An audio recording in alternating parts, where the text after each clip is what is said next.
This is Grayson County Cougar football on K105. Tonight's Cougar football contest is sponsored by Future Designs Building Materials, Midway Pharmacy, Owensboro Health, Twin Lakes Medical Center, Scotty's Contracting, and Stone, Western Kentucky Regional Blood Center, Your Global Getaway, and by Grayson County School.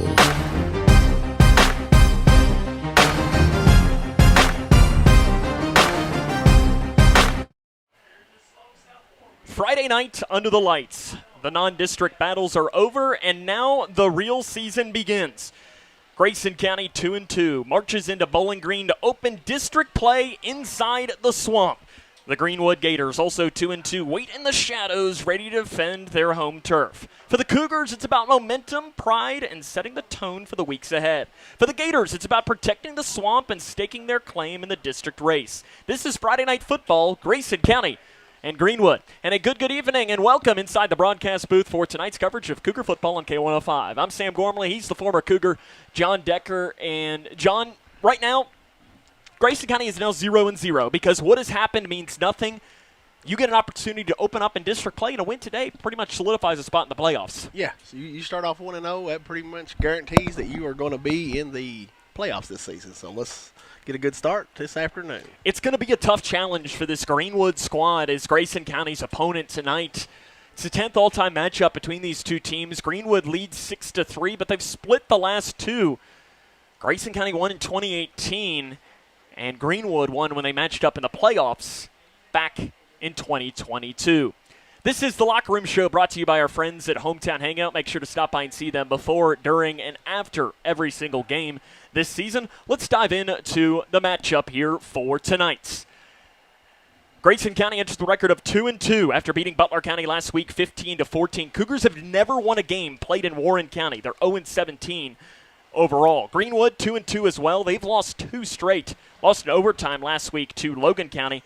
Gators looking to start 1-0 in district play for the first time since 2021. Coming up on the Locker Room Show, brought to you by Hometown Hangout. We'll introduce you to both squads, talk to the head coach Brian Jones, and bring you Decker's details, the keys to victory. That comes up and more as this is Cougar football on K105. Midway Pharmacy is your trusted local partner in health and wellness, offering free delivery so you never have to worry about picking up your medications. The friendly staff knows you by name and is always ready to assist you. Living and raising our families in the same community, they understand your needs. With a wide range of services and personalized care, Midway Pharmacy is here to make your life easier and healthier. Visit or call any countywide location today of Midway Pharmacy. Hi, I'm Bob with Hometown Hangout Sports Pub and Grill. You might have noticed we don't have fancy decor or celebrity chefs. It's true, we've ignored the trend of upscale dining and extravagant renovations. That gets pretty expensive, you know. And in the end, it's the customer who pays for those upgrades. Not at Hometown Hangout. Our guests come to us for one thing, to have a great time. Whether you're with the family, the whole team, or just friends, you'll love our fun atmosphere, exciting games, and great food. Hometown Hangout on West White Oak. See you after the game. Are you looking for the best building materials in Litchfield? Look no further than Future Designs Building Materials. The builder's choice on Quarry Road has everything you need to build your dream home. Jim writes, I'm so glad I came to Future Designs for my new roof. The staff was so helpful and knowledgeable, and they made sure I got the right materials for my needs. Thanks, Jim. Future Designs is more than just a building materials store. Future Designs Building Materials on Quarry Road in Litchfield. FDBM.net. Paying for your student's college can feel overwhelming. Scholarships and grants help, but they might not cover everything. That's where the Kentucky Advantage Parent Loan comes in. With competitive low interest rates and no application, late, or other fees, the Kentucky Advantage Parent Loan offers a smooth and affordable solution. Owned and managed by a state-based nonprofit lender, we're committed to helping families like yours. Apply today and take the next step in supporting their dreams. Visit KentuckyAdvantageLoan.com or call 800-988-6333 to learn more. Cougar football on K105. Welcome back here to the Swamp as Grayson County is getting ready to take on Greenwood, the Gators. Went with a record of 2-2. Let's talk a little bit about Greenwood this year, coached by William Howard. He became the all-time winningest coach in Greenwood history week 1 of this season, passing Mark Nelson. Weirdly enough, John, the last time Grayson County played Greenwood, he passed a guy by the name of Chris Siebold, former Cougar coach, who I know you know pretty well, right? Yeah, one of my good friends, yeah. He had a good tenure here. He did, and I was on the broadcast crew his final season. Not that he remembers me. It was a good year. Jackson Adams was their starting quarterback that year. When you look at this team this year, Levi Wyatt is the starting quarterback, 31 of 57, 332 yards. He passed for 700 yards last season. He's susceptible, I should say, to some interceptions at times. Something to keep an eye on as this game goes along, but he's got 2 good running backs, Nathan Self and Davis Cheney. Self, about 275 on the ground. Cheney, 225. 2 running backs, John, going to be a different challenge for Grayson tonight. It will. You're not going to be able to key on just one back. You're going to have an eye on both of them, and both of them are pretty good tailbacks back there and got some speed. Leading receiver is Max Eisenhower, someone you know, right? Yes, he's a very good athlete, very fast, and can jump out of the gym. Griffin Howard is a tight end, and he is a size mismatch for Grayson County. He's probably the biggest kid on the field tonight. Davis Cheney, though, you're going to have to watch. Big key for this, he has returned 2 kicks for a touchdown this season. Something to circle for the Cougars this year. Defensively, Greenwood, 16.8 points per game, giving up about 77 on the ground, 141 through the air. Their leading tackler, though, John, apparently as cool as the other side of the pillow, Stuart Scott is his name. Wow. That's not going to be my last Stuart Scott reference I'm tonight. sure not. And I apologize to him. He probably hears that all the time, but I got to give him a booyah as we go on here as this goes on. So he's the leading tackler. We're probably going to be calling his name quite a bit. Kenron Coleman is the next highest tackler on the team. Grayson County, there have been a little bit of changes here. We'll take a break, talk to and find out some more about them after this, as this is Cougar football on K105. Okay, time to see if I got it.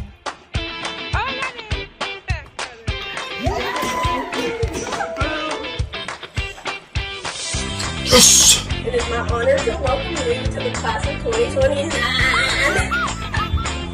See you, teacher! Congratulations and welcome to the Big Blue Nation! Everyone deserves a bright future. Find your future at futurity.org.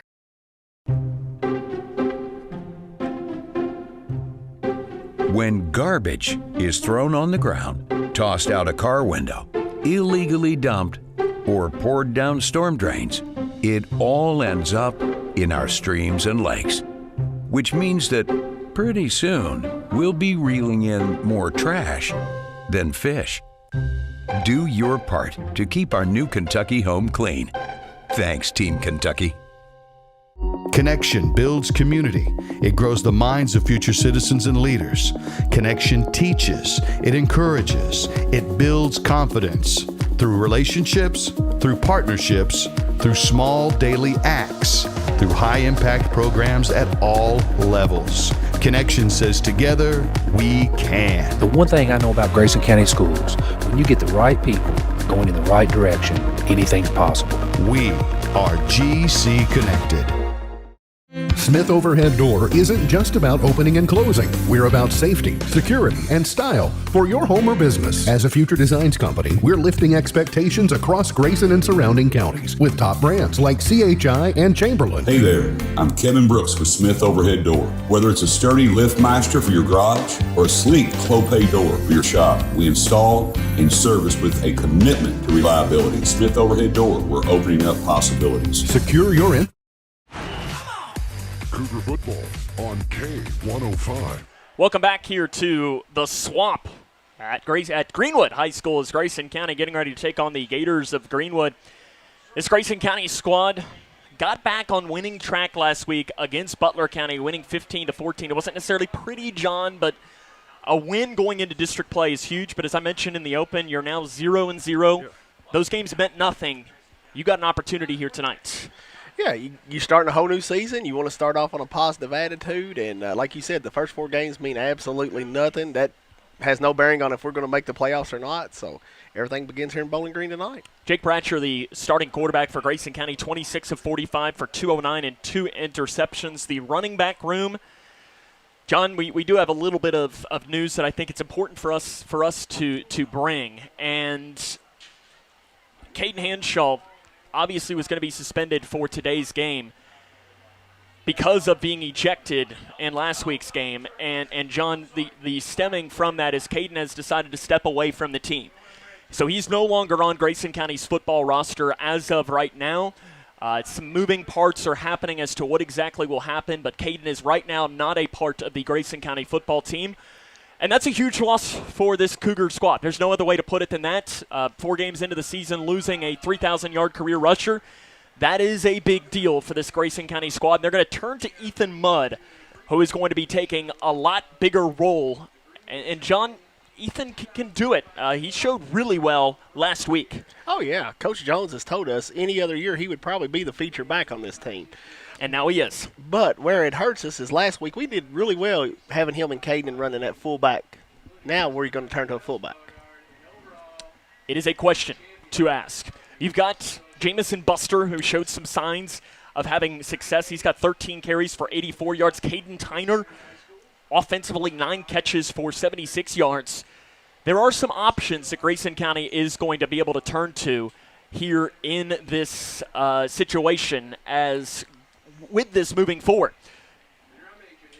The defense for Grayson County, allowing 21.5 points per game. The rush defense about 150 on the ground, 70 through the air. Camden Cornwell is the leading tackler for the Cougars. I think this defense made a big step forward last week. Oh, yes. They had, Butler County had 2 good tailbacks last week, and I don't know that they had 75 yards between the 2 of them rushing.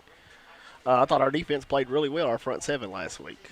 And they're going to need to be even better this week, going up against a very talented Greenwood front that, is going to run a couple of good running backs against you. You're going to have to find a way to slow them down. Lane Beasley is the kicker for the Cougars. He's been pretty good this year. And on this turf, you could open up some onside kick opportunities. You could take some different bounces with that. Going to get some good bounces off. Did you play any games on turf? Never. I was going to say, it probably wasn't even a thing back then. No. There was a lot of colleges and NFL stadiums back then that probably didn't have turf. Yeah, 'cause you all had like leather helmets back then, right? Just about. They wasn't much better. Grayson County and Greenwood, we inch closer towards getting underway. Brian Jones, he's the head coach of the Cougars. We'll take a break, talk to him, get his thoughts on the matchup after this, as this is Cougar football on K105. When you bundle home and auto, good things can happen. You get a local agent who can help you choose the right coverage for you at a price that's right for you. Call State Farm agent Duda Hudson in Litchfield today. It's Kyle's last spin on his turntable. Yeah. And the first day of Kira's new career in IT.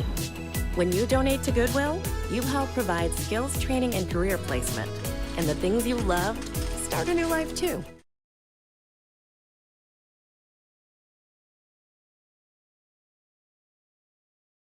When I grow up, I want to be a ballerina. Because dancing makes me happy. I get to entertain people, and nothing makes me feel more like me. PI impacts millions of children's lives. Early and accurate diagnosis and treatment gives children like Olivia a chance to achieve their dreams. It takes a great team to put on a show. It also takes a great team of caring people to keep a dream alive. And now my dreams are coming true. For more information, visit our website at info4pi.org. In small towns, we share everything. Our joys, our struggles, our celebrations. Today, Grayson County shares something special. The hospital where we were born, where we bring our families, where our neighbors care for us, is one of America's top 100 rural hospitals. This is our achievement. This is our hospital. This is home. Owensboro Health Twin Lakes Medical Center. Top 100 care, hometown heart. For each life moment, your kids could get free or low-cost health coverage from Medicaid or CHIP. Kids up to age 19 are covered for checkups, vaccines, dentist visits, hospital care, and more. Your kids may be eligible now, even if you've applied before. And if they already have Medicaid or CHIP, remember to renew every year. Get started now at insurekidsnow.gov. Paid for by the U.S. Department of Health and Human Services. Welcome back to the Locker Room Show here on K105. Sam Gormley joined now by head coach Brian Jones from the Grayson County Cougars. Coach, you had the chance to watch the win back from Butler County. What'd you see? Well, I think some things just didn't bounce our way. You had an opportunity to pick up a couple more turnovers that didn't end up our way. The early drives, some penalties hurt us and stuff. So I think we're still trying to clean up some things, but I thought I saw some guys that were really fighting down to the very last play, and I'm excited to see that. I thought we played a little bit better up front. Got back on the right side of things as far as our ground game and yards that we move the ball and what have you. Improvement, from McLean to Butler, and hopefully we'll see another jump this week. Jimmy Lear, we talked a little bit about him last week. I don't remember if we talked off-air, on-air, it all runs together this time of year. He's got a pretty cool story as far as coming back, and I think people need to hear it. Can you tell us the Jimmy Lear story right now? Well, he's somebody who's been in the program extremely long time, and he's been through a lot, as a young man already, and he's got a couple of kids, and has decided, to sign up and be part of the United States military. And so he spent a good portion of this summer at basic training and trying to get some of those things out of the way so that he could move a little faster, I guess, through the process and what have you. So he was gone all summer long, and he came back to us, I guess, a little over a week ago, and probably the best shape of his life. Just a super mature young man, looking for a job for the time being and what have you. And so we worked with him to try to see if we couldn't help find him a place that would work with him and allow him to continue on his path that he's chosen for himself and his family.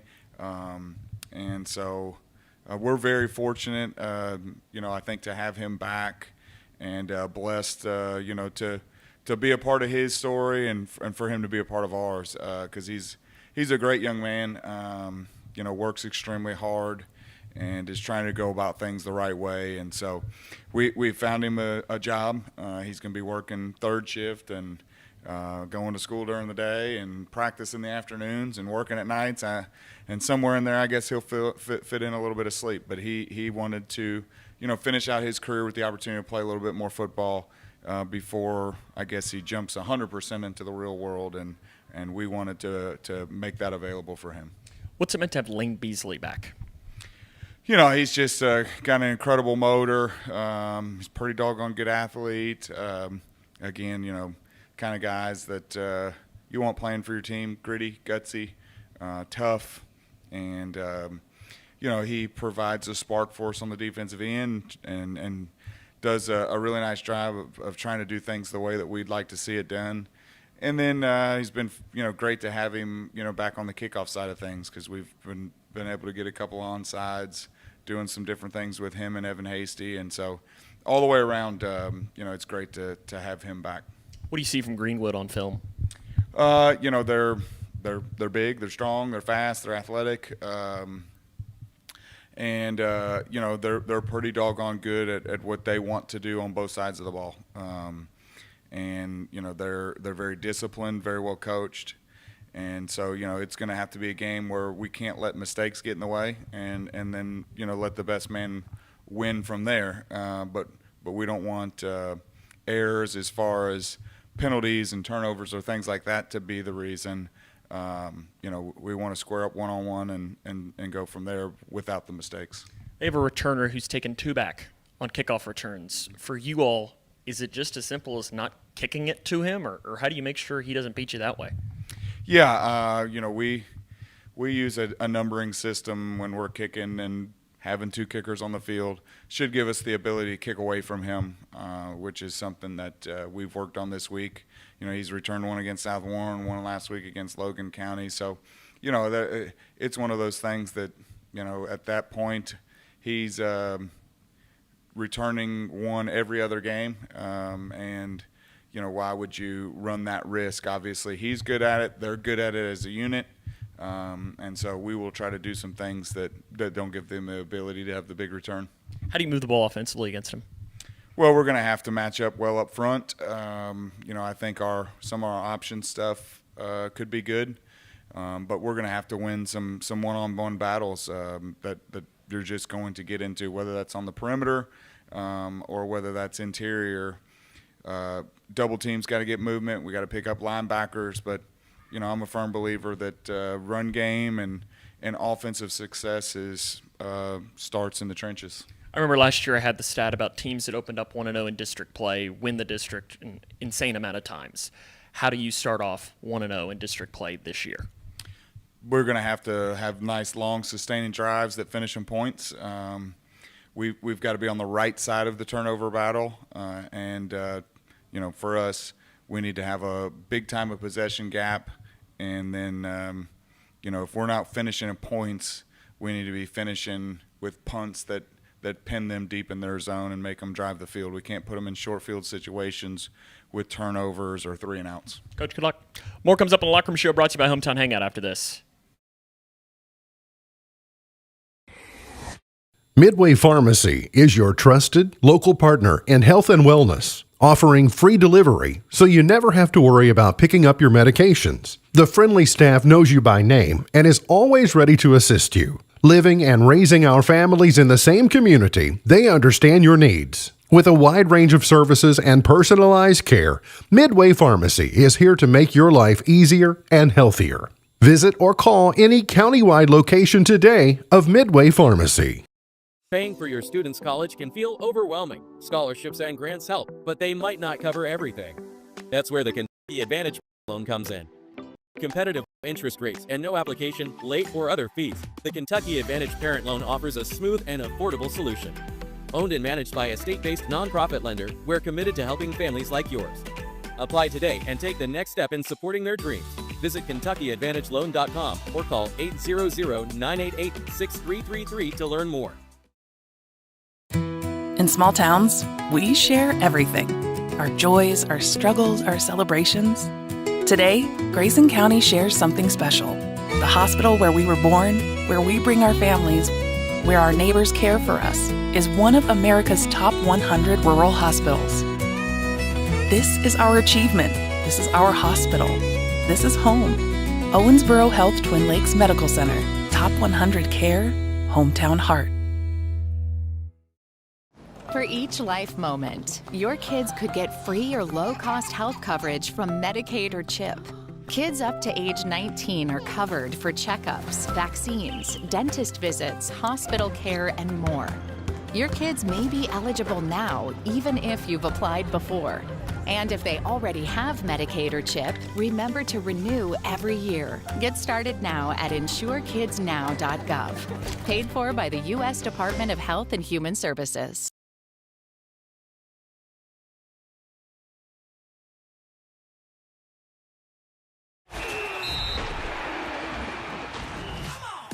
Cougar football on K105. Oh, that's my fault. Welcome back here to Greenwood High School. We're going to take a break and have more coming up after this. When you give blood, you give life. And when you give life, you change lives. Make a life-saving impact by donating blood with Western Kentucky Regional Blood Center, your hometown partner. As the sole supplier of blood products needed in Grayson County, your donation ensures a stable and adequate blood supply for you, your family, friends, and your neighbors. You are the hero when you give. Feel the power of community and compassion in every drop. Give life and change lives with Western Kentucky Regional Blood Center. Life is on the line. Measles cases are on the rise, but there's good news. The MMR vaccine is the safest way to protect yourself and your community from measles, mumps, and rubella. Measles isn't just a rash. It can lead to serious health issues like pneumonia and brain swelling, even in healthy kids. That's why doctors recommend 2 MMR doses for lifelong protection. And cost shouldn't be a barrier. Many vaccines are free, even without insurance. Call 855-598-2246 to find a provider near you. This message is paid for by Kentucky Voices for Health, the Kentucky Broadcasters Association, and this station. Did you hear? Todd's in the hospital. Who's Todd? He got a collapsed lung from vaping. He thought it was cool. Not cool. Promise you won't vape, Emma. It can lead to a lifelong addiction, and we can't be friends if your lungs collapse. Bogus. Wacky sitcom teens aren't the best people to talk to your kid about vaping. Hey, you got a minute? You are. Start the conversation with your child about vaping today.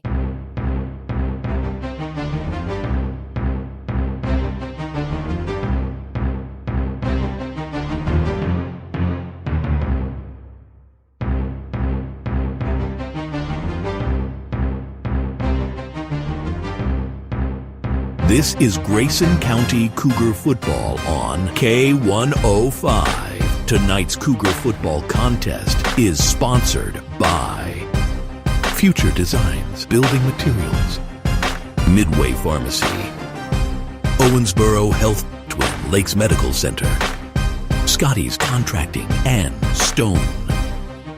Western Kentucky Regional Blood Center, your global getaway, and by Grayson County Schools.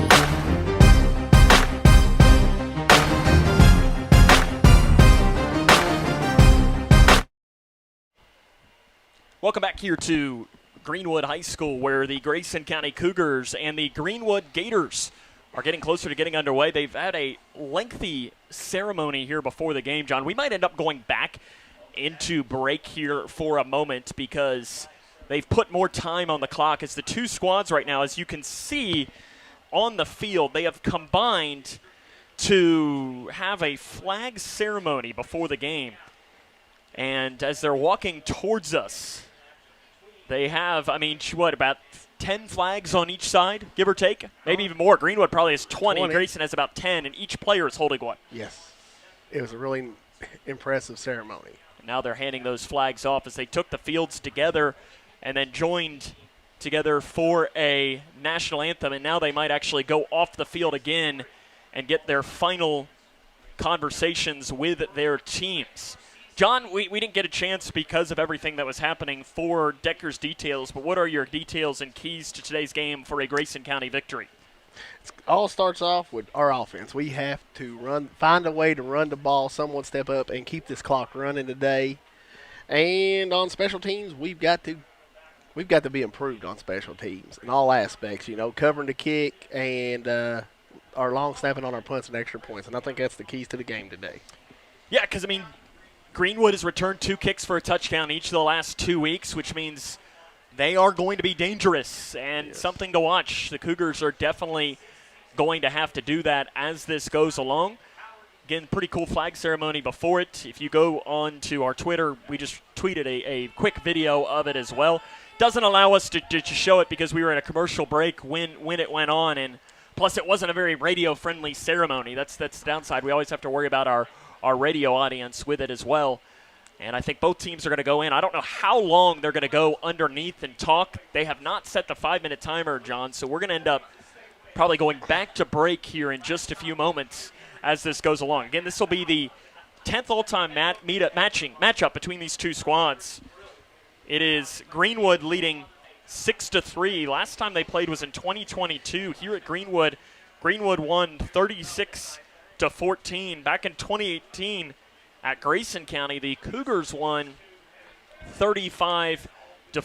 So both teams are going underneath here, and we'll have to wait to see when the clock will restart. And that'll kind of make a decision as to how long it'll be until we go back. Coach Jones making his way out onto the field as well.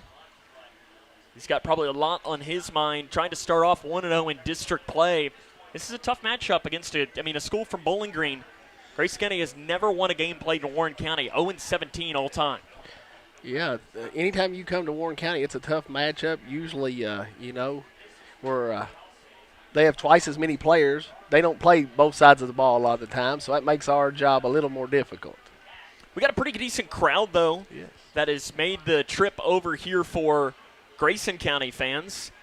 As, they're small but mighty. They're John, pretty decent crowd. Yeah, we traveled well tonight, but, hey, this is another perfect night for football. It is. It feels quite nice outside. The captains are getting out and ready to go out and talk, so we'll step aside and come back with more, as this is Cougar Football on K105. You complete me. Together we're one. I never want to be without you. Together's more fun. Together we're one.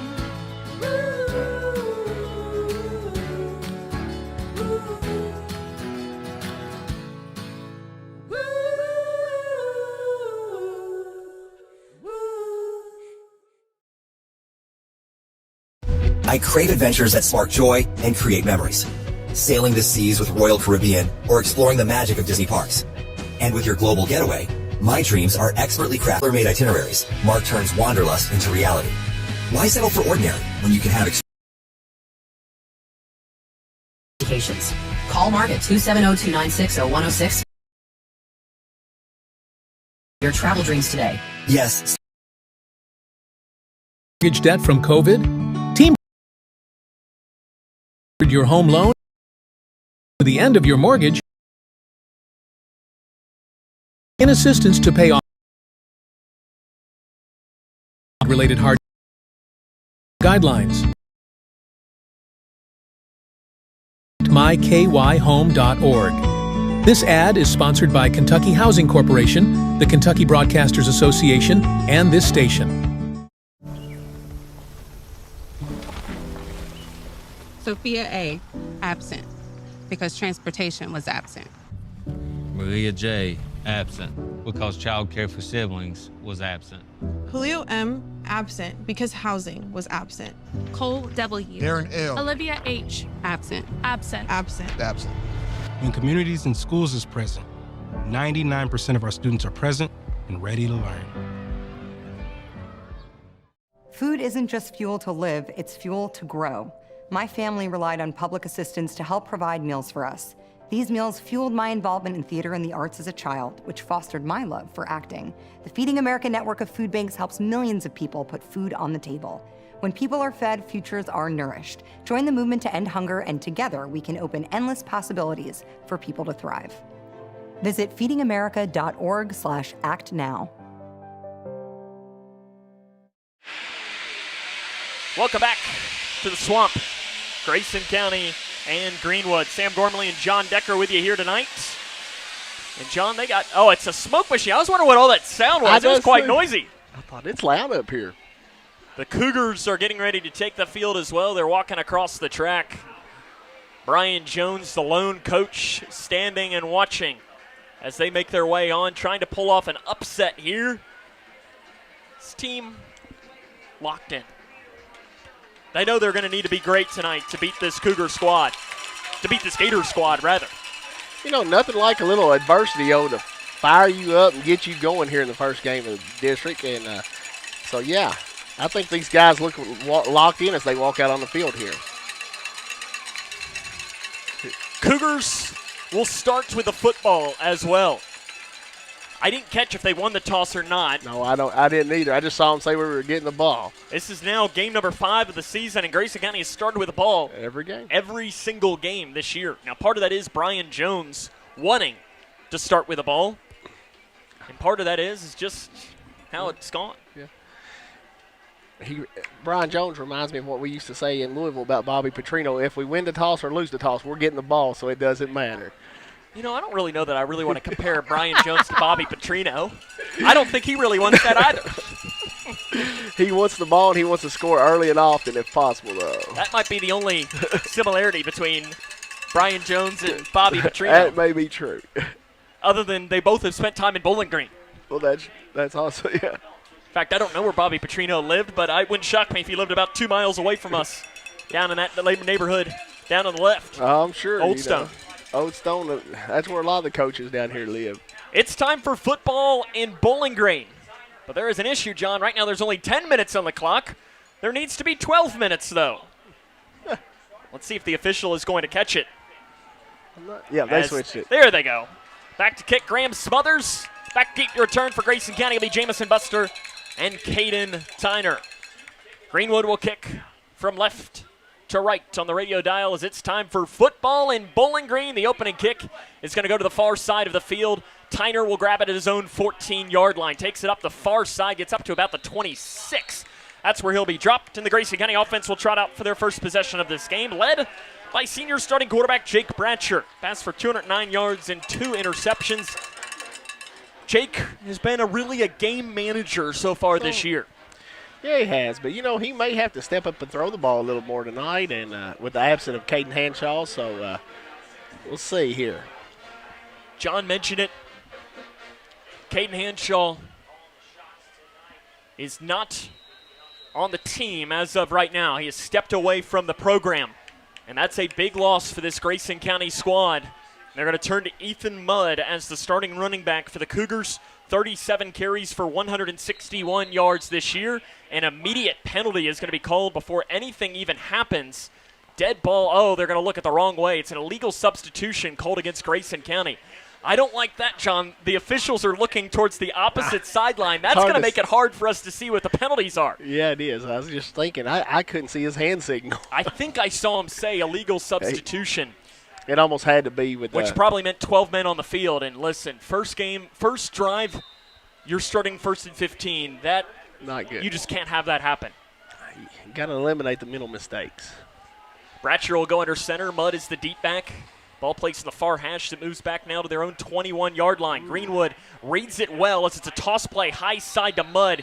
He gets nothing on the carry, maybe a gain of 1 up that far side. As coming across the edge, Coleman, the stand-up defensive end, was showing blitz, and he was very close to being offside. I thought he was offside there, Sam, but they're loading that box up tonight. Gain of 1 yard on the run from Ethan Mudd.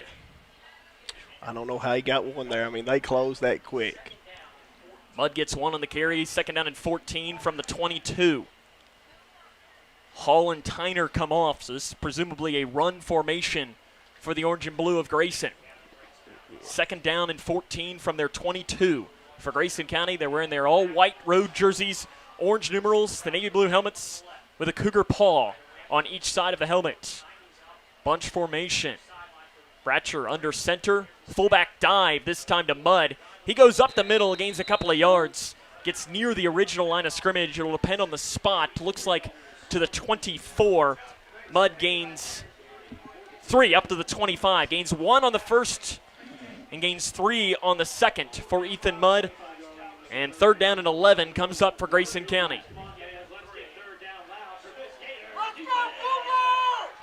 It doesn't help when on your first drive you start in a hole. You have a penalty on your first play. 3rd and 11 for Grayson County.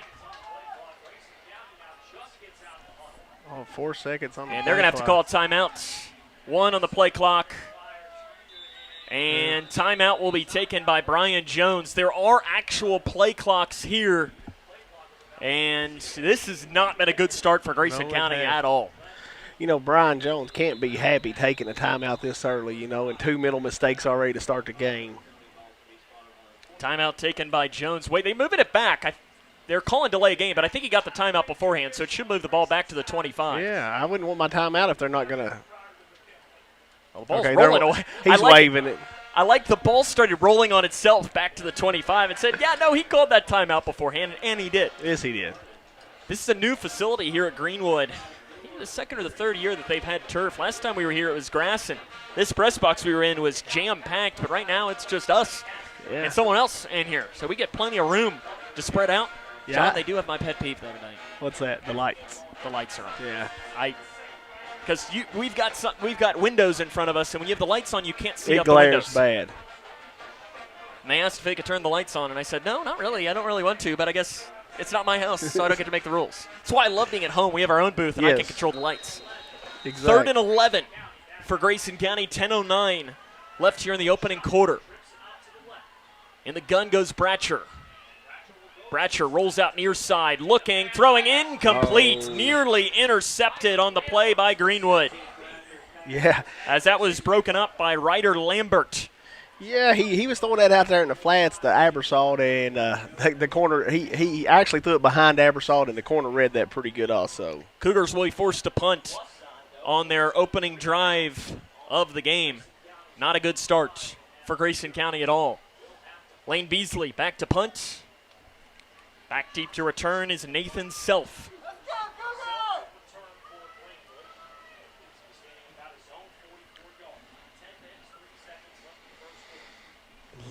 As Beasley will stand back at the 12. Low snap.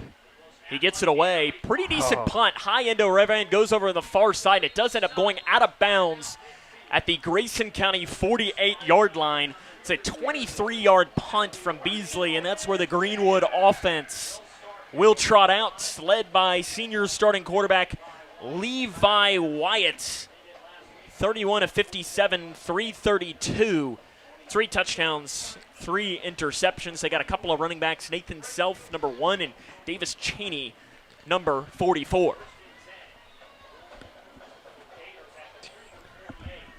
So again, on the Grayson County 48-yard line, Greenwood will go in the gun to open us up. They wear their home green jerseys, all green with gold numerals. Cougars jump, and they are going to call it. I thought they got back onside, but I guess not in time. As it is whistled there on Noah Cowan. And John, Grayson goes -5 to open their drive, and they give 5 here. To open this one, gosh. You've got to eliminate. When you're the underdog anyway, you have to eliminate mental mistakes. That's something you can eliminate, and I'm sure Coach Jones is going to let them know that at halftime. 1st down and 5. Man in motion, handoff Self. He goes right side, picks up about 2 or 3. Ball comes out, picked up by Ethan Mudd. He breaks down the near side, crosses the 40-yard line. Fumble recovery, Cougar football. Nice pickup and run back by Ethan Mudd. He gained about 20 yards on that run back. Ethan Mudd, the ball bounced right to him, and there is a shot in the arm for this Grayson County offense. Down to the 38-yard line. 9:47 remaining in this first quarter. Cougars going to go in the eye this time. Mudd is the deep back, or is the fullback. They're going to give it to him. Fullback dive up the middle. And we got a flag. And I think this might be offside. It is offside called on Greenwood on the far side. That was again on Coleman. I think he should have been called for it on the opening drive. He is called for it this time. He is jumping the snap count, that's for sure. That'll give Grayson 5 yards. And that's probably one of those where Brian Jones is saying, hey, let that play go. And see what happens. Well, it should have been a free play. 9:45 remaining first quarter, no score. Grayson with their second drive of the ball game. They're going to have it now at the Greenwood 33-yard line. Sticking in the eye. Bratcher keeps it himself on the triple option. He comes around the left side, and he's dropped after a short pickup. Wasn't fooled at all around the edge. That's a tackle from Grant Turner for Greenwood. We're going to give Bratcher a gain of 1 or 2. 2. He got 2 down to the 31. 2nd down and 3 will come up for the Cougars. I like his formation they're coming out, though, putting Ethan Mudd back at the fullback, putting Jamison Buster back at the tailback here. I really like that. You heard Brian Jones talk in the open. He expected to be able to run some option against this Greenwood team. Logan County had some success with it in their overtime win last week. Fullback dive, Mudd dives forward. Looks like he'll have enough. Well, maybe not. Yeah, I think. The near side judge, now he steps forward. That looks like it'll be enough to move the chains, and it is. My eyes told me first down, but the side judge at first said he was a yard short, but he was well off. It's a gain of 4. First down, Grayson County. There we go back to Mudd with that fullback dive, and we had a lot of success last week with that, and I'm very happy to see him have success early with that tonight. 8:40 remaining here in this first quarter. No score between Grayson County and Greenwood. It'll be first down and 10 from the Greenwood 27-yard line. Fullback dive again for Mudd. He's wrapped up as he crosses the 23-yard line, gets down to about that 23. Mudd on the run. Little slow to get up is Ethan Mudd after the play, and that is the last thing Grayson County needs. He's grabbing his left calf. Hopefully it's and just that's a not good. As it gets down to the 23, he gains 4, and after Caden Hanshaw not on the team right now for Grayson County, and your other running back, Ethan Mudd, this could be very bad for the Cougars. This will definitely push us way down the depth chart here. Looks like grabbing his calf is trainer Scott Ballman for Grayson County. Ethan Mudd is the injured player after gaining 4 yards on that run. John, I want to make sure we give a shout-out. Mr. Spirit is at home watching today's game. Glad to see he's tuning in tonight. He says he wishes he could be there, and Mr. Spirit, we know that, and I know we look forward to seeing you at a game here real soon. Yes, soon. But we know you're cheering wherever you're watching just as loud as you would be if you were in the stands tonight here at the Swamp. Again, the injured player for Grayson County is Ethan Mudd. Looks like they're working on his calf. This game is on turf tonight, and you do see sometimes more injuries happen on turf. Yeah. It is. It's hard on your lower extremities, this turf is.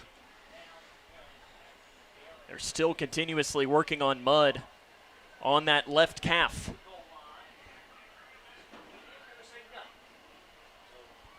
$8:19 remaining here in this first quarter. Mudd is being helped up, and he is not putting any weight on that right leg at all, John. No, he's not. I hate to see that. There's not a kid out here that works harder than Ethan Mudd. He is, you know, the way I like to describe it, and I think Brian Jones would say the same thing, he is the kid that, you know, John, you have a daughter that you'd hope your daughter brings home one day. Exactly. You know, he, as Coach Jones said the other night, he leaves practice, he goes to work, you know. And, that's exactly the kind of kid you want to come home to your. Tristan Brooks goes over to help him over, as does, looks like Charlie McClure. Now this is going to change things. Tanner Warner will come in at fullback for Grayson County. Jamison Buster as the deep back. I got to think we're going to see second down and 6 here for Grayson County. It's a run up the middle for Warner on the carry. He'll carry it down to about the 20 or the 21, depending on the spot. Looks like right in between. They're going to give him the 20. Gain of 3 on the run for Tanner Warner for Grayson County. We haven't called his name a lot this year. We haven't, but, you know. That is his first carry of the season. I was going to say, I don't think he has had a carry today, or this season. I can tell you I hadn't had one today until right there. 7.5 remaining first quarter. No score between Grayson County and Greenwood. Third down and about 4. Run up the middle again for Warner. He's very close to the first down marker. Looks like he's going to maybe have enough. It's going to be really close. It'll depend on the spot. First down, Cougars. They enter the red zone as well as that gets down to the 17. Cougars been good in the red zone this year, 8 of 9. The lone miss was that play against McLean County where there should have been pass interference called. Exactly. Right here may be the perfect time for Jake to pull this ball and flip it out to Bradshaw here and get his speed on the outside. I mean, we've had some success off his fullback dive, so they're going to be looking for it. 2 wide receivers, left side, 1 right side. I formation. They give it again to Warner. This time, not much there. Gets back to the line of scrimmage on the run on first down and 10. No gain for Tanner Warner.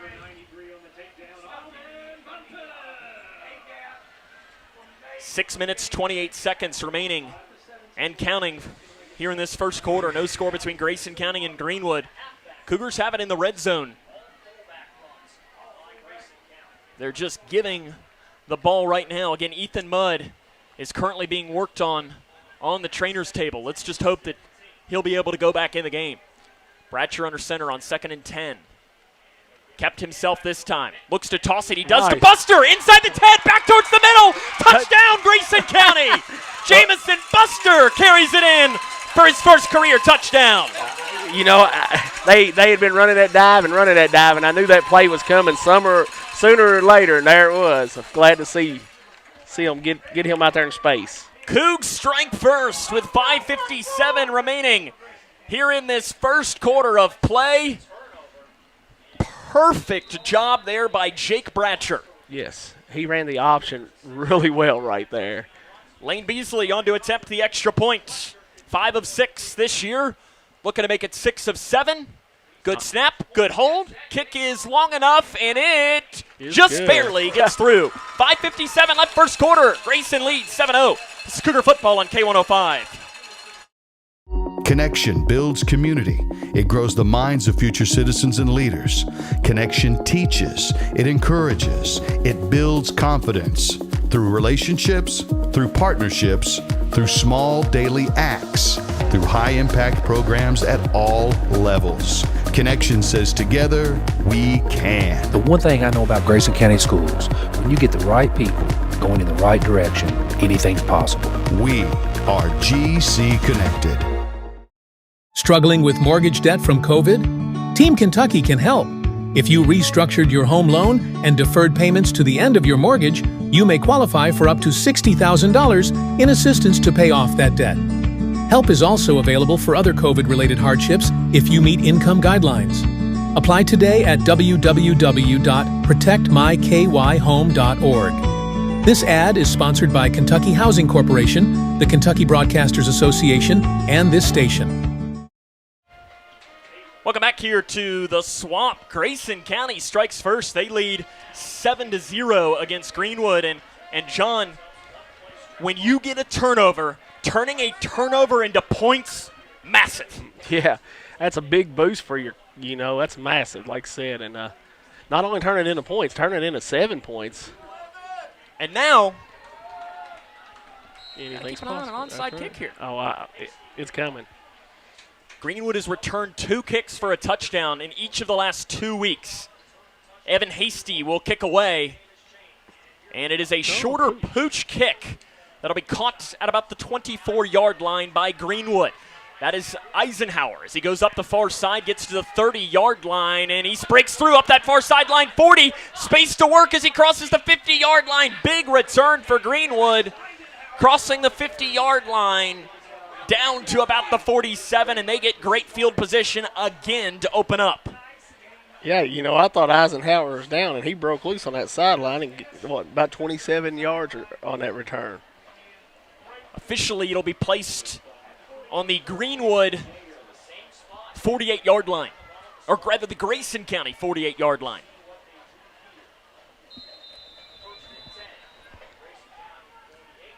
First down and 10 for Greenwood. Run play. Self breaks through near side. He's crossing the 35-yard line. There's all the penalty flags coming out. I think that's going to be called on Eisenhower, the wide receiver. Yeah. He got a major hold of that. And John, you almost threw your penalty flag from up here.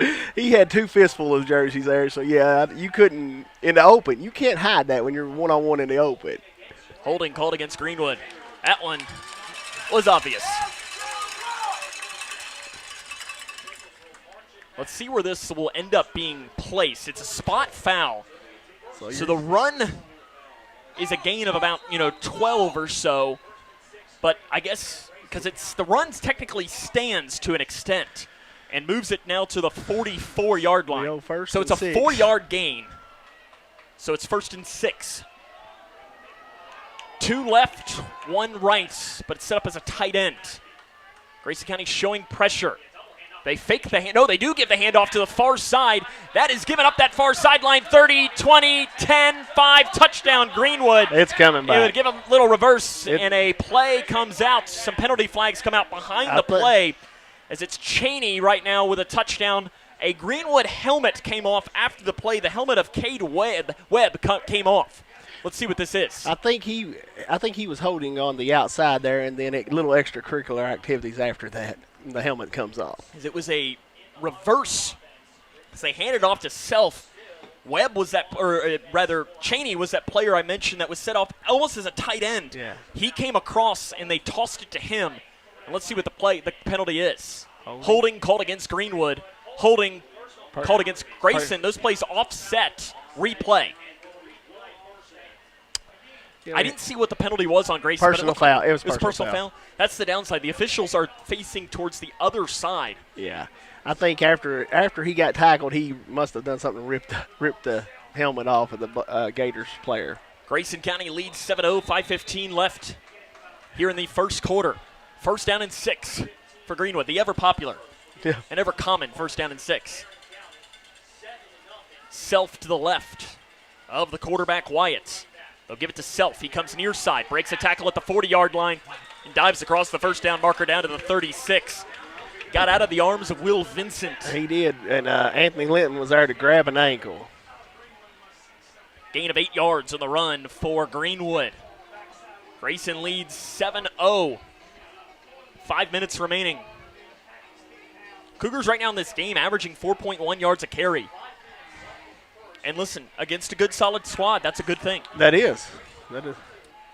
Ethan Mudd still being worked at. Scott Bauman is wrapping up that ankle like crazy. Run Self, left side, hit and dropped. After a short pickup, Camden Cornwell met him in the hole and didn't let go. Yes, he did. He closed that up pretty fast.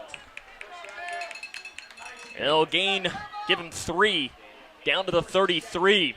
Cornwell, we've called his name a lot this season. Cornwell wearing 42 this week. He's shifted back and forth between 55 and 42. But he's back to the Jackie Robinson number this week. And I like it. Camden is the one that will tell me what jerseys he's going to wear. Yeah, he wants credit for those tackles. 4:05 and counting. First quarter, 7-0. Cougs on top of Greenwood. To pass. Floating far side. Pass caught at the 29-yard line. And Tyner is there to wrap up the receiver, Will Crutcher. Crutcher makes his 5th catch of the season. Gain of 5 yards down to the 28. 3rd down and 2. Tyner closed that gap up really quick there once he made the catch. 3rd and 2, probable 4-down territory for Greenwood. They haven't attempted a field goal this season. Self in the gun. Running back to his left is Self. A wide receiver on each side. They give it to Self. He goes right side. He's got the first down and more. Crosses the 20-yard line, and he's dropped down at about the 15. Tyner in on the tackle for Grayson County. Yeah, I think Tyner probably saved a touchdown right there. Anthony Linton was in the area as well for the Cougars. Carey gets down to the 15, gain of 13 yards. 1st and 15. Greenwood enters the red zone. They coughed it up on their first drive. A turnover gave the ball back. Ethan Mudd picked up the fumble, but he's currently being worked on. You better believe if Ethan can come back in this game, he's going to come back in this game. Scott's taping him up, and I think he's going to give it a go. He's got his shoe back on. Man in motion. They give it to Self. Turns back to the middle. Breaks a tackle inside the 5-yard line. And down to about the 4. And this is where you're really missing Grayson County. They're missing 2 key defensive players now. You're missing Caden Hanshaw, and you're missing Ethan Mudd out there. And that's tough. That's two of your better athletes. Gain of 11 on the run for Self. Greenwood able to do really whatever they want right now running the football. 1st and goal from the 4, 2.5 left first quarter. Eisenhower goes in motion, runs, Self, left side, touchdown Greenwood. Nope, down at the 1. I thought he got in, but just a little short on the play. Gain of 3. Yeah, Cornwell saved a touchdown there. We've called his name already a lot, Camden Cornwell. This could be a tush-push of sorts. Cheney in the Wildcat formation now. He's their big-bodied back. Direct snap to him. He dives. Touchdown this time, Greenwood. Yeah. Davis Cheney, a 1-yard touchdown run, and the Gators are 1 point away from tying this game up.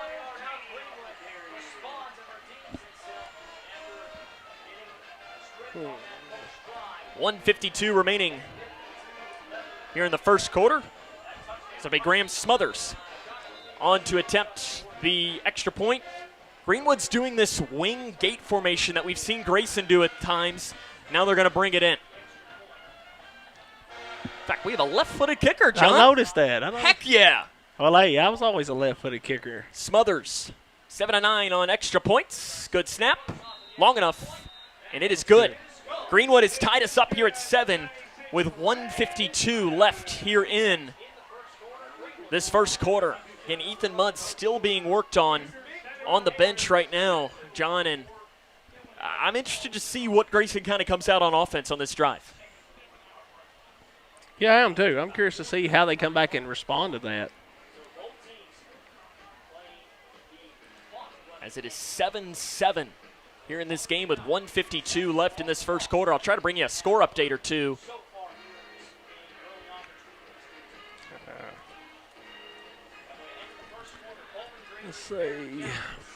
Let's see scores to bring you right now. Monroe County leads Metcalf 7-6 at the end of the first quarter. Bowling Green 7-0 on Barron at the end of the first. Edmondson County leads Hart County 7-0 at the end of the first quarter. Warren Central leads Ohio County 8-0. Logan on top of Allen County Scottsville 7-0 at the end of the first quarter. Those are a couple of the scores from around the area tonight. Ours 7-7, 1:52 remaining here in this first quarter. The kick, short pooch kick over to the far side. It's going to be caught at the 30-yard line by Grayson County. Sidestepping a tackler and getting up to about the 37 on the return is Grayson County. Warner made a nice catch there and got it, 7 yards on it? 7 yards on the return officially. Grayson County comes out, 1:46 remaining here in this first quarter. It's been a long quarter, John. It has. You would think with two teams that like to run the ball that it would be a quicker quarter than this. Officially placed on their 37-yard line. Ethan Mudd still on the bench being worked on. Tanner Warner remains into the game at fullback. Buster is the deep back.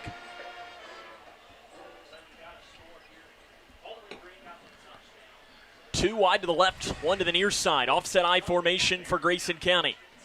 Fullback dive for Warner. He dives forward up to the 40-yard line, and he's dropped, getting down to up to the 42 on the carry for Tanner Warner.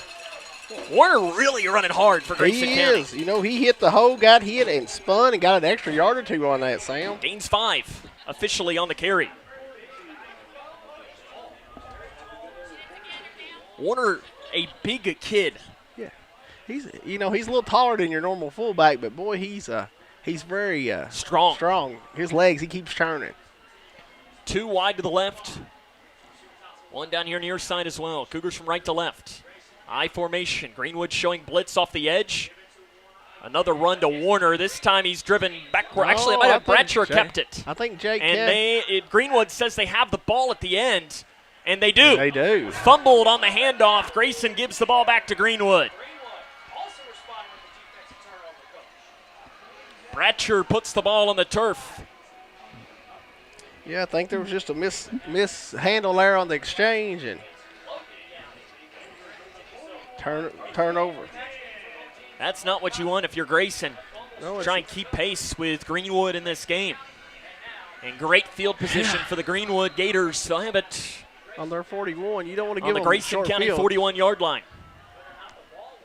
Shotgun formation. They were able to do really whatever they wanted, running the ball on that opening drive. Fakes the handoff. Passing, going deep, has a receiver. It's caught down inside the 20-yard line. Pulling it down is Cade Webb. Down to about the 17-yard line on the catch. And they were lulling them to sleep with a run. That's a gain of 25 yards down to the 16. Yeah, it was a nice catch, and they caught us in a zone and found a spot behind the zone. Entering the red zone again. 38 seconds and counting first quarter. 7-7 right now between Grayson and Greenwood.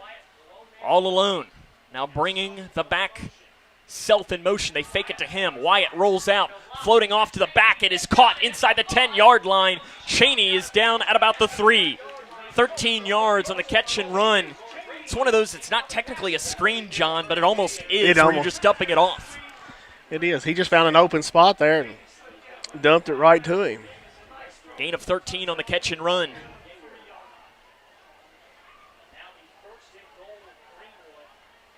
And they're going to go back to the Wildcat. Cheney in there, and looks like the Gators might be forced to take a timeout, and they are. Second timeout taken of this half. 21.7 seconds remaining in this first quarter. This Grayson County defense, John's got to find a way to slow down Greenwood. They do. I mean, it seems like every time they turn around and hand it off, there's a massive hole. And we've got to find some way to slow that down. But we can't load the box because Wyatt has made a couple of nice passes, Sam. See if I don't find a score or two from around the area while I'm doing a scroll through the old Twitter sphere here. LaRue County and Butler County are matching up. I don't see a score from that, though. Hancock on top of Tell City 7-0 early second quarter. Catholic of Owensboro leads Bardstown late first quarter 10-3. Warren Central now at 14-0 on Ohio County. Bowling Green up 14-9 on Barron County. Hart County is tied against Edmondson now. Sticking with the Wildcat is Greenwood. Edmondson was on my mind there, John. Yeah.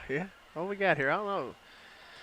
The ref's coming over here talking to Brian Jones. Brian Jones is walking the other way. I don't know what this is about here. I don't know either.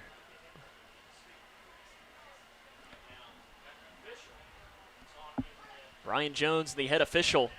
Jones is walking out onto the field now. I don't think Jones is liking what he's hearing, but I think I'm not sure. But what he's giving a signal, I'm not sure, and he wasn't saying that was my timeout. I don't know. But they took a timeout off the board. I don't really know. I don't know either. First and goal from the 3. Cheney, the Wildcat quarterback, already got one rushing touchdown in the game. They're going to give it to him. He goes left side, tries to sidestep. He does. End zone. Touch. No. Tyner short. Stopped him. I thought he got it. I did too. We still haven't seen an official signal of down or not. There it is. Touchdown, okay. Greenwood. I thought he was in, but the way the side judge was coming in, he was marking it. Took a very long time to get a signal. And with 10.3 seconds remaining in this first quarter, Greenwood has taken a 13-7 lead. Mentioned Grayson was able to take advantage of a turnover, and now Greenwood is. Yes. Now you got to come back, play from behind, and let's see how they handle this little bit of adversity. Smothers to kick.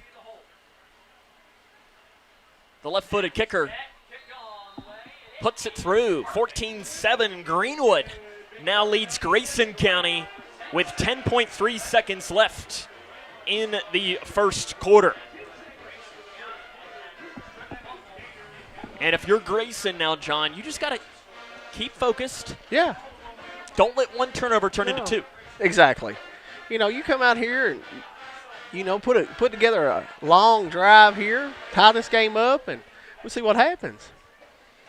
We moved right the now, ball well. Ethan Mudd, he's walking, John, but yeah, he's not putting a lot of weight on that ankle. You can tell he is trying his best to come back into this game if he can. And knowing Ethan, I won't be a bit surprised. He's going to tell Jones he's good to go, even if he's not. I think it'd be one of those things. I think Ethan could probably lose both of his legs, and he'd tell Brian Jones, I'm good. I'm good, Coach. Yep, put me in. And that's what that's what you expect from your senior captain. Football guy. It is. He's a football guy. 10.3 left here in the first quarter. Greenwood has been able to run the ball down the throat of Grayson County. Smothers to kick. They've gone deep and they've gone short so far tonight. Let's see what they do here. This time they'll go deep. Far side, Tyner catches it at the 15-yard line. He's up that far sideline, hurdles a man as he crosses the 30-yard line. Gets up to about the 33 on the return for Caden Tyner. Well, he made a nice little hurdle there. Better watch out. Coach Matt Hayes may be calling him for a track meet or two. Now, John, technically a hurdle is illegal. I know. So glad they did not call it on that. Officially gets to the 34-yard line. We'll have one play remaining in this first quarter. Again, Ethan Mudd remains on the sideline right now for Grayson County. I formation. Bratcher keeps it himself far side. Fakes the toss and gets up to about the 40-yard line. Ball came out at the end. Greenwood's going to pick it up, but Bratcher was well down. He gets 6 yards on the carry. It's the end of the first quarter. Greenwood leads Grayson 14-7. It's Cougar football on K105. Okay, time to see if I got it.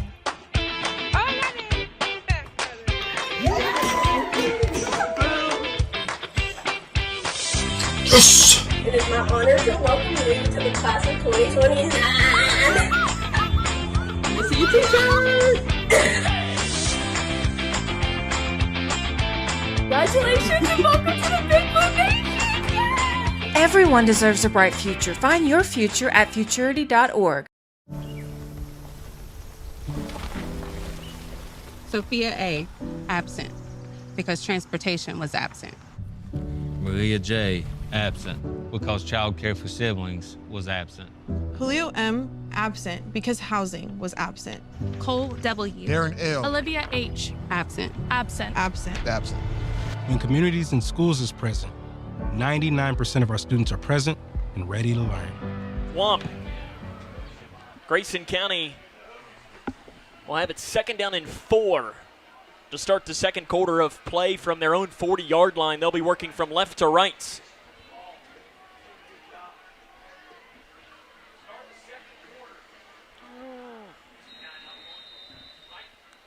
I was looking to see Ethan Mudd, but he's still on the sideline here. He's standing over here next to Noah Bullock. Under center goes Brancher. They've run this triple option with a lot of success. They give it to Warner. He'll carry it up for a gain of about 2 yards near the first down marker. I think he's going to be a couple of inches short, though, John. It'll depend on the spot, though. The near side judge is giving a pretty decent spot. We're about a yard short. He got, what, 3 there? Gets it up to the 43, so he's 1 yard short. Third down and 1.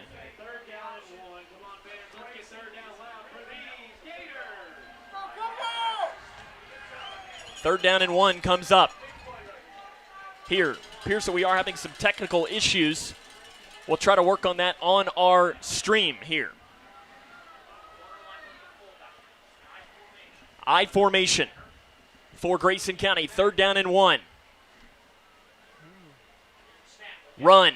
Buster dives up. First down, Grayson County. He gets it up to the 45-yard line. Gain of 2 yards. Nice carry.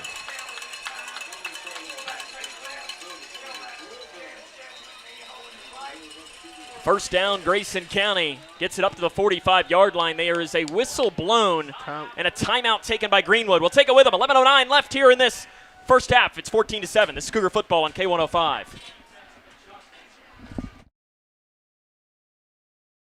Connection builds community. It grows the minds of future citizens and leaders. Connection teaches. It encourages. It builds confidence. Through relationships, through partnerships, through small daily acts, through high-impact programs at all levels. Connection says together, we can. The one thing I know about Grayson County Schools, when you get the right people going in the right direction, anything's possible. We are GC Connected. Smith Overhead Door isn't just about opening and closing. We're about safety, security, and style for your home or business. As a future designs company, we're lifting expectations across Grayson and surrounding counties with top brands like CHI and Chamberlain. Hey there, I'm Kevin Brooks with Smith Overhead Door. Whether it's a sturdy LiftMeister for your garage or a sleek Clopay door for your shop, we install and service with a commitment to reliability. Smith Overhead Door, we're opening up possibilities. Secure your entrance at sohd.info. From the 45-yard line. It is a run.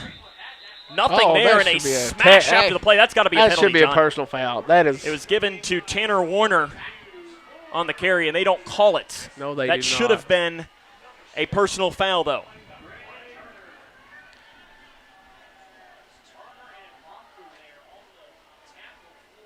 As again, this right now is going to be our best camera angle to give you. We are going to try and bring you a better one as it goes along. We're working on this. Hopefully we'll be able to get it back for you. Maybe we have it. Good, we're back. Sorry about our technical difficulties. It is second down and 10. John, that should have been a penalty. Yes, they it missed should that have. one. That's a little extra and gets them on hurt. No gain on the run for Tanner Warner. We're going to go in the shotgun now. Run, nothing there. High tackle, very close to a face mask. On the tackle, they give it to Tanner Warner. It's a loss of a couple of yards. Yeah, and I'm going to tell you, that whoever 36 is, that's about the third time he's jumped the snap. Coleman has jumped the snap about 3 times. Loss of 2 Back to the 43-yard line, 3rd down and long here. I think Coach Jones is going to use the whole play clock and call a timeout here. Well, he's got 20 seconds. I think he'll probably snap something here. He's got time to think about it. I think that's what he's telling the ref.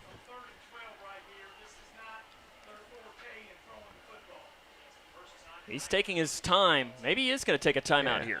I think that's what he's doing. He's come up with a good play here. He's looking. He's showing some frustration, and there is a timeout taken by Brian Jones to discuss this on 3rd down and 12. What are you doing here, John? Well, you got to throw the ball, and like I say, that's not kind of our forte, and you're going to have to watch Coleman on that outside, or Jake Bratcher will be looking out his ear hole if somebody put a body on Coleman on that corner. And it's probably one of those, too, if you're Brian Jones, you're telling the official, keep an eye on him. Yeah, exactly. He's been very close a couple of times. I know that's what I'd be doing. And right here may be the perfect time to run a running back screen here. If he's coming on, throw it to his side. Yeah.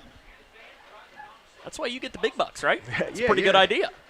Get Jamison Buster out there on that. Jamison Winston. Yeah. Well, I bet we wish we had him to throw the pass right now. It'd be something. Owensboro all over Graves County right now, 28-0. Oh, wow. That game's happening down in Mayfield. Graves County. Yes. Wow. We'll say one of my favorite. Now, the drive is awful. But as far as broadcaster-friendly, I love it. It's maybe the best location we go to. Okay. Primarily, John, because they feed us there. Oh, that's always – well, they ought to as far as we got to drive to get there, The first time I went there, though, was back in 2018. And they didn't bring the food, though, until after I started my pregame show. So they brought, ribs, and I just had to smell ribs for 3.5 hours because I was solo at that point. Oh, wow. Yeah, it wasn't fun. No, 3rd and long for Grayson County.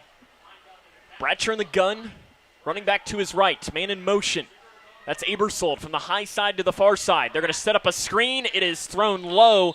Sliding down to grab it is Bryce Abersold. Man, they've got to throw these Pushing, flags, shoving, or we're going to have another fight. Stuart Scott. He wasn't cool as the other side of the pillow on that one. No, he was not. He shoves Jamison Buster after the play. Oh, he threw him out of bounds. And it's a gain of 3 yards on the completion to Bryce Abersold. And you just don't want what happened last week where the officials lost control of the game and Grayson, in a way, felt like they had to take their own control of it. And yeah, exactly. You don't ever want to put a player in that position. And right now, Brian Jones having to throw some extra players on. Shane Hall is going to be the blocker. 4th down and 9. Nice. To punt is Beasley. Good punt. Over to the far side of the field. Self will call for. Oh, he muffed it! He muffed it. Muffed it. Grayson we got it. We got it. Muffed by Greenwood. Picked up on the field by Grayson County. Wow. I don't know who got on it, but boy, our gunner was there, and when he muffed it, he was right on it. I think it was Caden Tyner that falls on it. Hey, we the got hang time was perfection on that. That was one of my keys to the game is special teams, and perfect snap, perfect punt, and perfect coverage. And the best field position of the game for Grayson, they have it just inside the Greenwood 25-yard line. 1st down and 10. Greenwood leads 14-7. Ethan Mudd still being worked on the trainer's table after leaving in the first quarter with an injury. One tailback behind a Bratcher. He keeps it himself, run right side, runs into a brick wall down to the 16-yard line.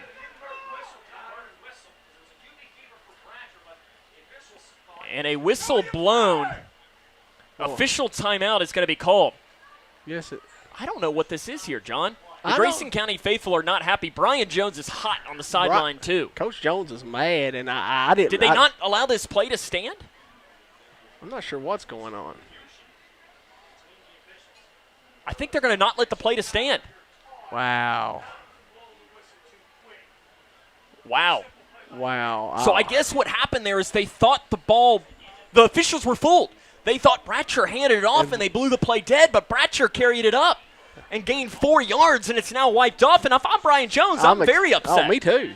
Because when you're playing a team, you're trying to pull off an upset. That's 4 yards off the field. Yeah. And as you're a team, you got to use that. That's unacceptable. It's not acceptable.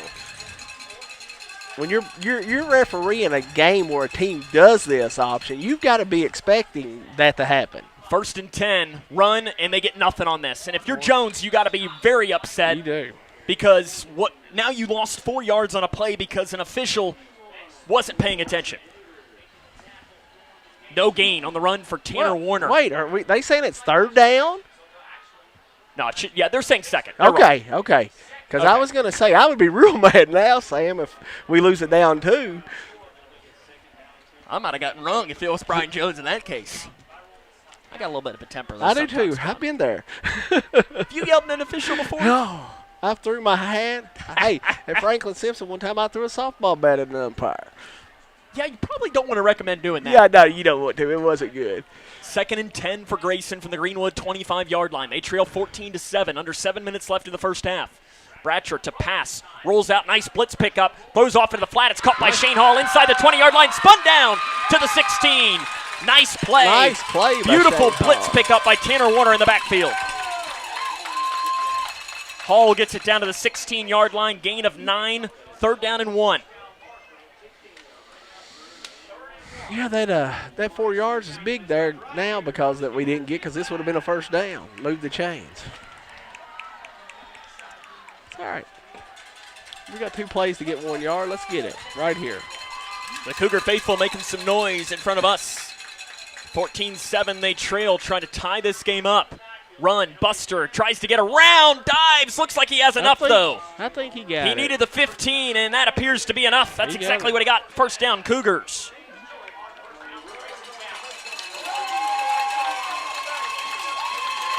Well, the cowbells are ringing with that 1st down, Sam. Jamison Buster now has 30 yards on the ground tonight.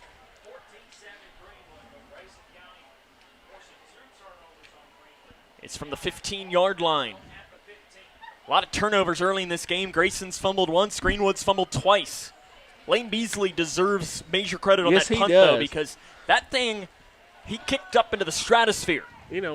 When you get that much hang time, you can lose one in the lights. Ratcher under center. Gives it to Warner. Dives across the 15-yard line, and the pile carries forward down to maybe a gain of 2, down to the 13. They're going to give him to the... We'll see where the spot is. Yeah, the 13. 13-yard line, gain of 2. 2nd down and 8 will come up. 5:10 remaining here in this first half. Ratcher gets the play call. This is also where you want to think about a play action. Yes, exactly. Because Greenwood's going to start loading the box. Or you can run that. You can run that option play we scored on the 1st time. I'll promise you, Coleman over there is going to be coming hard. If you can get around him. Mm-hmm. If you can get around him, you could score. Ratcher under center. Gives it to Warner again. Carries it down to the 10-yard line. Gain of 3 on the run. Grayson's not averaging a lot per carry right now. As is a team, they're averaging only 3 yards a carry, John, but they're getting the job done. They are. Hey, 3 yards and a cloud it does. It'll work. 3rd down and we're going to say 5 for Grayson County. They need to get it down to the 5, and John, I think you're absolutely in 4-down territory. Yes, you are. Barring a big loss, but even then, I think you are. Yeah. You're on the road. You're the underdog. Yeah, go for it. Field goal isn't going to win you a game. Under center goes Bratcher. 3rd and goal from the 5. He's going to keep it himself. Fakes the toss. Dives. First down, Grayson County. Jake Bratcher needed 5, and that's exactly what he did as he carries it across the right side. It's just like he knew where that 1st down marker was, Sam. He put his shoulder down. He said, I'm going to get this. What a run by Jake Bratcher, and I love the fake pitch. I do too. This is really the first time this season I think we've ran the true option. Other than maybe he's kept it a few times, but he's never threatened to pitch it until tonight. You could count on one hand the amount of times it's run, maybe 3 times all season. And Brian Jones, you heard him in the open. He told us the option was something he thought Greenwood would struggle with. Here we go. Down 14-7 is Grayson, nearing the end of the first half. Warner diving inside the 5-yard line. The bodies move. Gain of 2 down to the 3. Yes, gain of 2. But that's where they just look at those big boys up front and say, boys, it's time to eat. Exactly. And you know that they kept pushing. Them offensive linemen kept pushing. That's where you say, boys, we get a touchdown here, steak dinner on me. Exactly. We'll get you. I'll buy you some hometown hangout wings. Yeah. And hey, you know that. Hey, those wings are good, and that would really motivate me when I was an offensive lineman. I mean, just food for most offensive linemen. Exactly. It's the way to their heart. 2nd and goal from the 3 for Grayson County. Bratcher under center. Buster the deep back. Warner, the fullback. Warner gets it. Looking. End zone. Touchdown, Grayson County. 3-yard touchdown run for Tanner Warner. He just kept churning them legs when he got hit there. Cougars are an extra point away from tying this game up. And, John, what's not a good sign is trainer Scott Ballman is breaking out the crutches for Ethan Mudd. That's not a good sign. He's taped him 2 or 3 times, and he's tried, and, yeah, that's not a good sign. Here comes the extra point from Beasley. He's 1 of 1 today. Good snap, good hold, and it's blocked. So it remains 14-13 now as the extra point is no good. We'll take a break. Cougars trail by 1, 2:42 left here in the first half. It's Cougar football on K105. You complete me. Together we're one.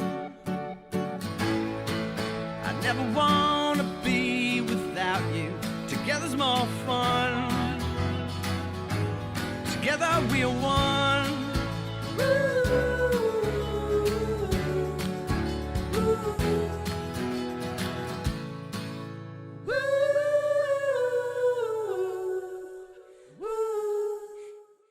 Wounded Warrior Project empowers post-9/11 veterans and their families with life-changing programs and services.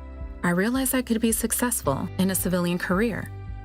We stand by warriors and advocate for their needs going forward. They were by my side in the hospital, and they're still with me today. Through our programs, community, and advocacy, we're proving anything is possible. Learn more at woundedwarriorproject.org/together. Cougar football on K105. Welcome back here to Greenwood High School, where the Cougars trail by 1, 2:42 left here in this first half of play. And, John, I hate to be this guy because I think it's taboo a lot. This is a very important drive for this Grayson County defense. It is. You know, this is that 2-for-1 deal. They're going to end the half here with it and get it at the beginning of the second half, so you've got to stand up and play good defense here. Evan Hasty to kick. Short pooch kick, and he's just going to kick it out of bounds. Brian Jones gets the return as he goes out of bounds. And he kicks it to his head coach, and that's part of it. Greenwood's already had a nice return. They've had 2 returns for touchdowns the last 2 weeks. I'm going to just don't say even that give him a chance. Brian Jones probably told him to do that. Said, kick it to me. Yeah. Where he was standing. Greenwood will get it on the 40-yard line. Oh, no, they're going to make us kick it again. They're going to decline the penalty, Sam. Okay. Well, here's the thing. You know what he's going to do? He's going to kick it over there again. He is. I don't know. I'll onside kick it here. The second time? I think you do it one more time, and then you onside kick it the third time. Oh, I just wouldn't be a bit surprised to see Lane Beasley come up and kick it the opposite way this time. Did you ever kick? Huh? Did you ever kick? No. I guess you had I was the long snapper. I did punt a few times.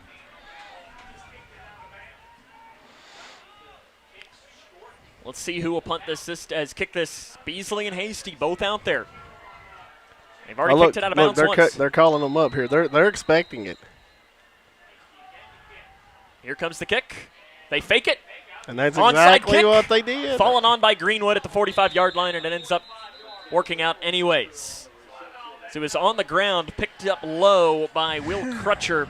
Greenwood will have it on their own 45-yard line with 2:32 remaining here in the first half. Huge defensive possession here for Grayson County. Very huge. But I do like that, though. I thought they may do that. Lane didn't get the bounce. I thought on the turf he'd get a little bit better bounce than that. He had a worm burner, even though there aren't any worms probably on the turf. Looks like my golf game. Amen. Faking double. Nope, it is reverse. nope, yes, they give it to Cheney up that far side. Cheney breaks a tackle at the 40. It's going to come back because of a hold. Tyner saves a touchdown. Made a great tackle there. Inside the 25-yard line on the carry, but it will come back because of another hold on Greenwood. They've not been clean tonight at all. No, neither team's been real clean tonight, but that's one of those spot fouls, though. He's probably still going to have close to enough for the first down. Warren Central leads Ohio County 36-0 at the half. As it's going to be a first down anyways to the 45. 2:24 remaining in the first half. Nothing like a first down holding. Yeah. As it was well down the field when it's called on one of the wide receivers. It was. 2:14 remaining, and now I thought I heard a whistle. Going in motion is Eisenhower. It's an illegal motion. Going to be called on as never got set. You had two players moving on the same play. It's illegal procedure, illegal shift, whatever you want to call it. Yeah, Eisenhower, I think, started up field before the ball was snapped. That's all right if you're playing in the Canadian Football League. Hey, I didn't have on my bingo card you to mention the Canadian Football League tonight. Do you have a favorite Canadian football team? Well, no, I can't say I do, but can you name one? The Eskimos, but I don't know who it is. Edmonton? Edmonton, yeah. The Argonauts? Yeah. I can remember a few years ago. I like the Tiger Cats. I was going to say, I can remember one of Louisville's defensive linemen being a big player for the Tiger Cats a few years ago. I no longer like that. First down and 15 from midfield. 1:45 and counting. First half. Grayson trails by 1. Run play. That's Cheney. Stiff arms a tackler, gets down to the 45-yard line. In there on the tackle for Grayson County was Maddox Anderson. 5 yards on the carry for Cheney. 2nd and 10 now after the penalty. That time is good right now for Grayson. Greenwood is in that, hurry but not too fast. Yeah. They do get the ball to start the second half. Eisenhower to the left, one wide receiver to the right. Got another wing back as well. They've given sometimes on those sweep plays. Eisenhower goes in motion. No, he turned upfield again. That should be another illegal screen. Throwing to Eisenhower over the middle. He pulls down the catch at the 25-yard line inside the 20. And he's down to about the 10. But, John, you're right. That should have been another illegal shift called against the Gators.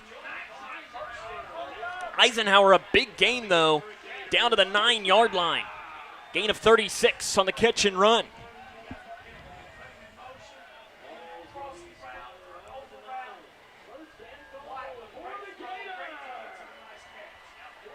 .58 seconds left in the first half, and Brian Jones going to have to take a timeout because his team is all sorts of out of sorts on defense. Not happy is Brian Jones at all. He goes and asks his defense, what are we doing? Asking Kevin Embry. That's the final timeout taken of the first half. Gators do have 2 timeouts. You load up to stop the run, and then they hit you with that long pass there. And like I said, they got a couple of receivers, Eisenhower and number 10, Crutcher. Both are pretty good athletes. Pretty good crowd turns out here for Grayson County as well. 58 seconds remaining in this first half. It'd be big to get the defense to get a stop here. As Cougars trail by 1 right now. Make sure to stay tuned in at halftime as well. Another edition of Cougar Conversations. JT Burns will be your guest. Okay. Who we got in the backfield? Looks like Wildcat look. Nope, there is a quarterback out there. Shifting in motion to the left side. They'll give it to Cheney up the middle. Hits the 5-yard line, and that's where he's tackled down at about the 5. Clock continues to run. Tristan Brooks in on the tackle. Gain of 4 yards on the run for Cheney.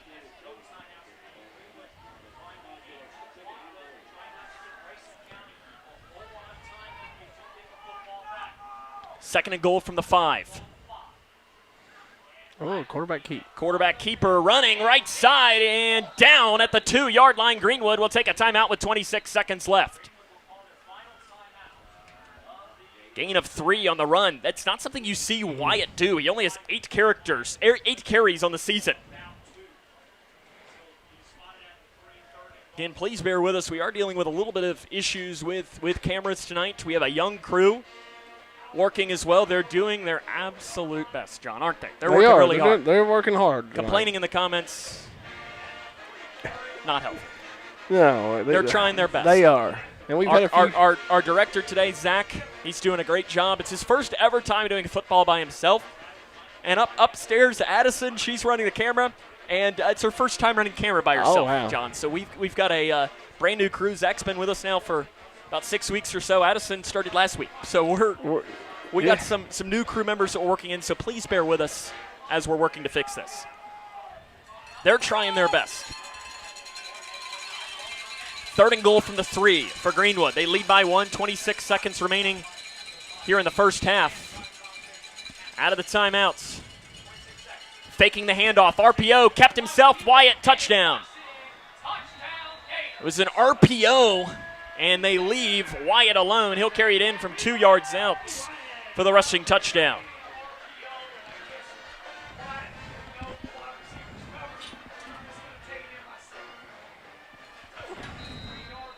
Cougars trail 20-13. Extra point will come, but again, the gate formation, they're going to bring it in to take it. Will Smothers.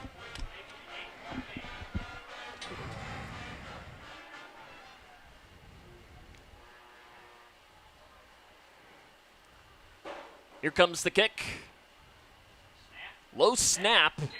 They put it down and put it through. 21-13, Greenwood takes the lead now with about 21 seconds remaining here in this first half. And, John, I think this is probably in throw a kneel down and get to half. I Do you think agree? so. I do. Yeah, you don't want to take a chance of a turnover or another injury. Ethan Mudd, again, has not left that trainer's table for really the entirety of the second quarter. He's still talking to trainer Scott Ballman, and I'm sure Ethan is saying, if I do this, can I play? Yeah. What about if I do this? What about if I do this? And, one of Scott's main jobs, John, is to protect the player from themselves. Yeah, because a lot of times you're your worst enemy. When you're a senior, you don't want to miss a minute of this, and I understand. John, there was a drone here, which is against the KHSA rules. Yeah. It was flying around pregame, which is allowed, but a drone is not allowed to fly above a KHSAA game. Yeah, we know this because we looked into it one time and found out that is as big of a no-no as there is in KHSAA as far as media comes, other than us broadcasting from the sidelines or something. Oh, we got someone. It is homecoming, so maybe they're preparing for that. They may be, because they're back. Kick comes down to the near side. Tyner will pick it up on the bounce at the 12-yard line. Comes up the near side, runs over a tackler, and gets up to the 27 on the carry. And, John, that's probably one of those scenarios where Tyner needs to think about the rule that if he goes out of bounds and grabs that ball, it's a kick out of bounds. Out of bounds, and we get the ball to 40. And then it changes everything. Instead, yes, it does. Cougars will get the ball on their own 27, and I think you're just... I think you take a knee and go to the locker room. I agree. Maybe you run one play. You run once. Maybe. See if you break one, maybe. Maybe you can get another toss play on that option. Yeah. This might be time you run a reverse or something with Tyner. See what happens. No, he's out here wide. And looks like they're going to go into the maybe fake knee. Hey, I've seen it happen. Western ran it, and they drop it down. Looks like that'll take us to the end of the first half. Grayson County trails Greenwood 21-13 at the half. Bratcher goes down, -1 yard on the run. So that's the end of the first half. Cougars trail by 8. This is Cougar football on K105. Wounded Warrior Project empowers post 9/11 veterans and their families with life-changing programs and services. I realized I could be successful in a civilian career. We stand by warriors and advocate for their needs going forward. They were by my side in the hospital, and they're still with me today. Through our programs, community, and advocacy, we're proving Anything is possible. Learn more at woundedwarriorproject.org/together. Dear Coach. Dear Coach. Dear Coach, they don't teach you that inner strength is the most important kind of strong. But you taught me that. They don't teach you how to build confidence in yourself or how to deal with all the pressures all at once. But you taught me that. First tee was more than golf. It's where I discovered what I'm capable of. You didn't just prepare me for 18 holes. You were preparing me for every day of my life. Learn more at firsttee.org. In life, things aren't scripted. If you're an athlete, we need people like you and translate those skills to officiating. You can get a lot out of it.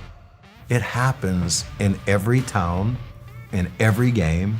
We never have a perfect game, but the rewards always outweigh the negativities.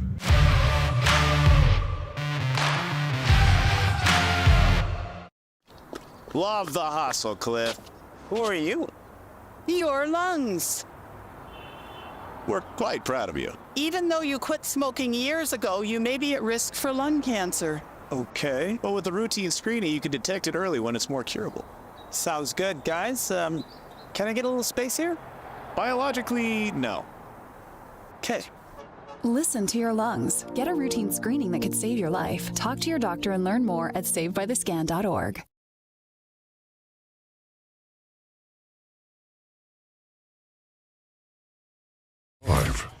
Welcome back here to the Swamp at Greenwood High School, where it is going to be a lengthier halftime. It is my favorite thing in the entire world, John. It is homecoming. I just love it so much, don't you? Oh, yeah. Yeah. As a player, you hate that extra 5 minutes, or so. And I think in that first half for Grayson County, you're probably, yes, you're losing, but I think you saw some decent things. Defensively, not necessarily great, but I think offensively, you have some stuff to work on. Oh, yeah. Been down your top two backs, and, hey, we had guys playing positions they're not normally playing, haven't had many reps, and I thought we stepped up, and I thought they did really well. Grayson County trails this game 21-13 at the half.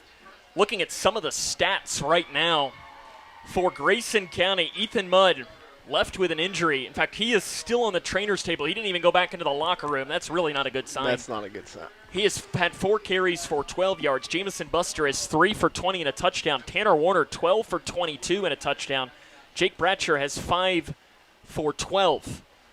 Bratcher 2 of 3 for 12 yards. For Greenwood right now, Nathan Self, 6 for 48. Davis Cheney, 5 for 33 and 2 touchdowns.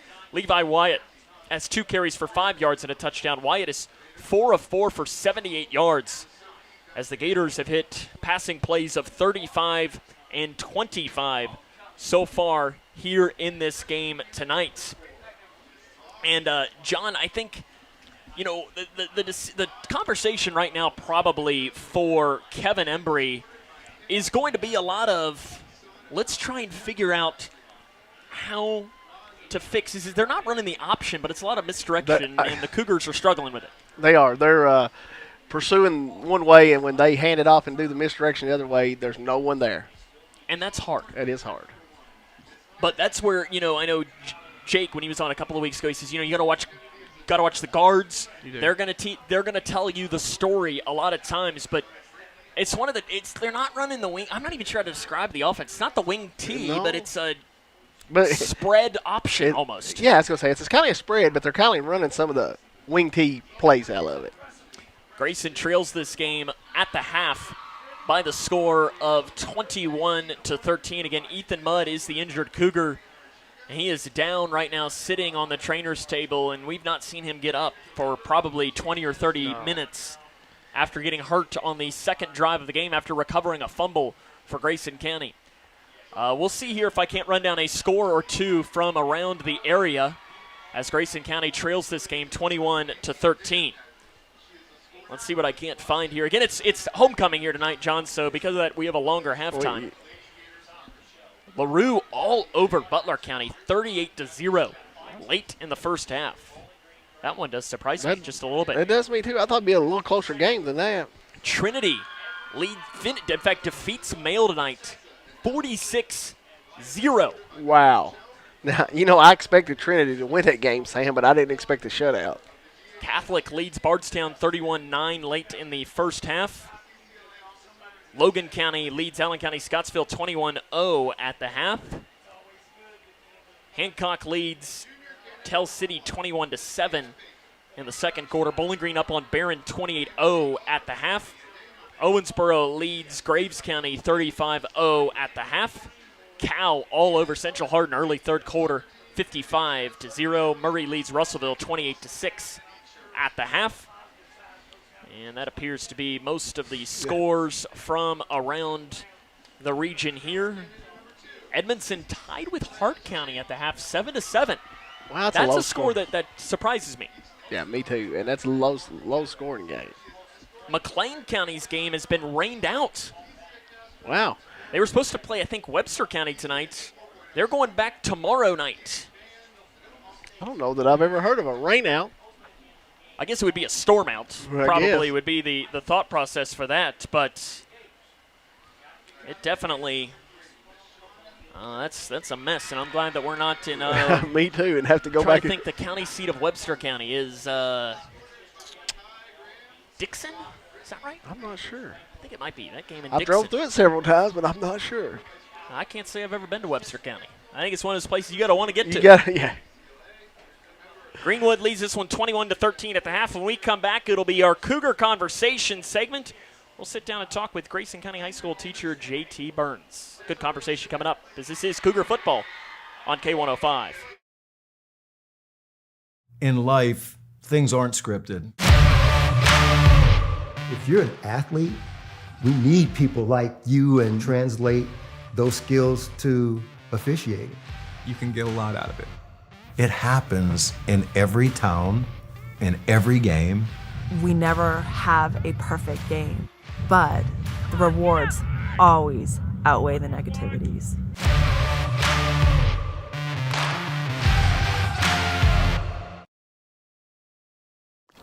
Love the hustle, Cliff.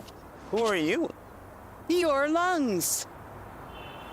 We're quite proud of you. Even though you quit smoking years ago, you may be at risk for lung cancer. Okay. Well, with the routine screening, you can detect it early when it's more curable. Sounds good, guys. Can I get a little space here? Biologically, no. Okay.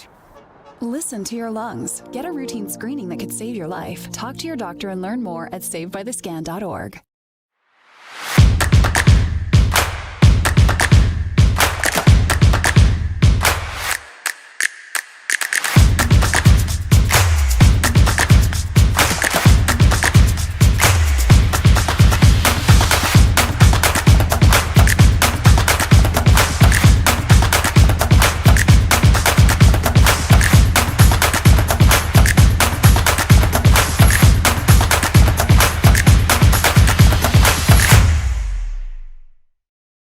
Measles cases are on the rise, but there's good news. The MMR vaccine is the safest way to protect yourself and your community from measles, mumps, and rubella. Measles isn't just a rash. It can lead to serious health issues like pneumonia and brain swelling, even in healthy kids. That's why doctors recommend 2 MMR doses for lifelong protection. And cost shouldn't be a barrier. Many vaccines are free, even without insurance. Call 855-598-2246 to find a provider near you. This message is paid for by Kentucky Voices for Health, the Kentucky Broadcasters Association, and this station. Welcome back to the halftime show here on K105. It's time now for another edition of Cougar Conversations.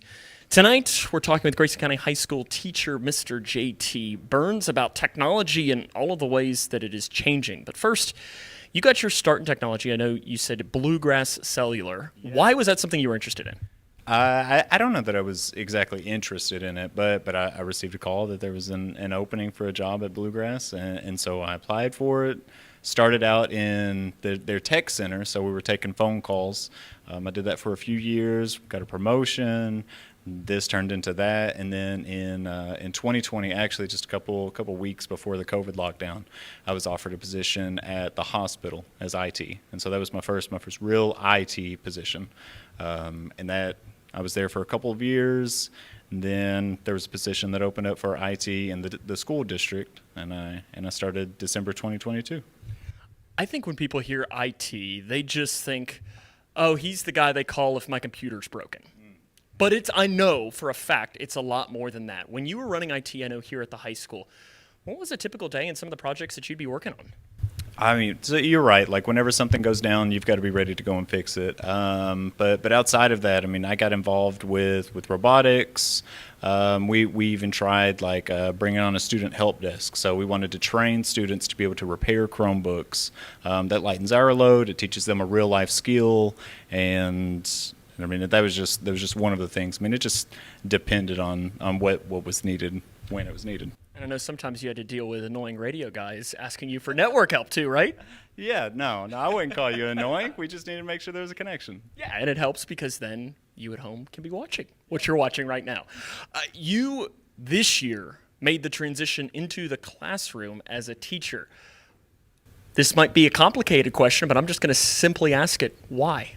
Why? That is really complicated. No, the more that I did with students, between like robotics, help desk, our different competitions, and then coaching track. I enjoyed my experience with the children, and I wanted to go for it. And so a training opened up for AP cybersecurity by Career Kickstart. And that was something that Matt Hayes and I had been talking about, and things just kind of fell into place, and a position worked its way into happening.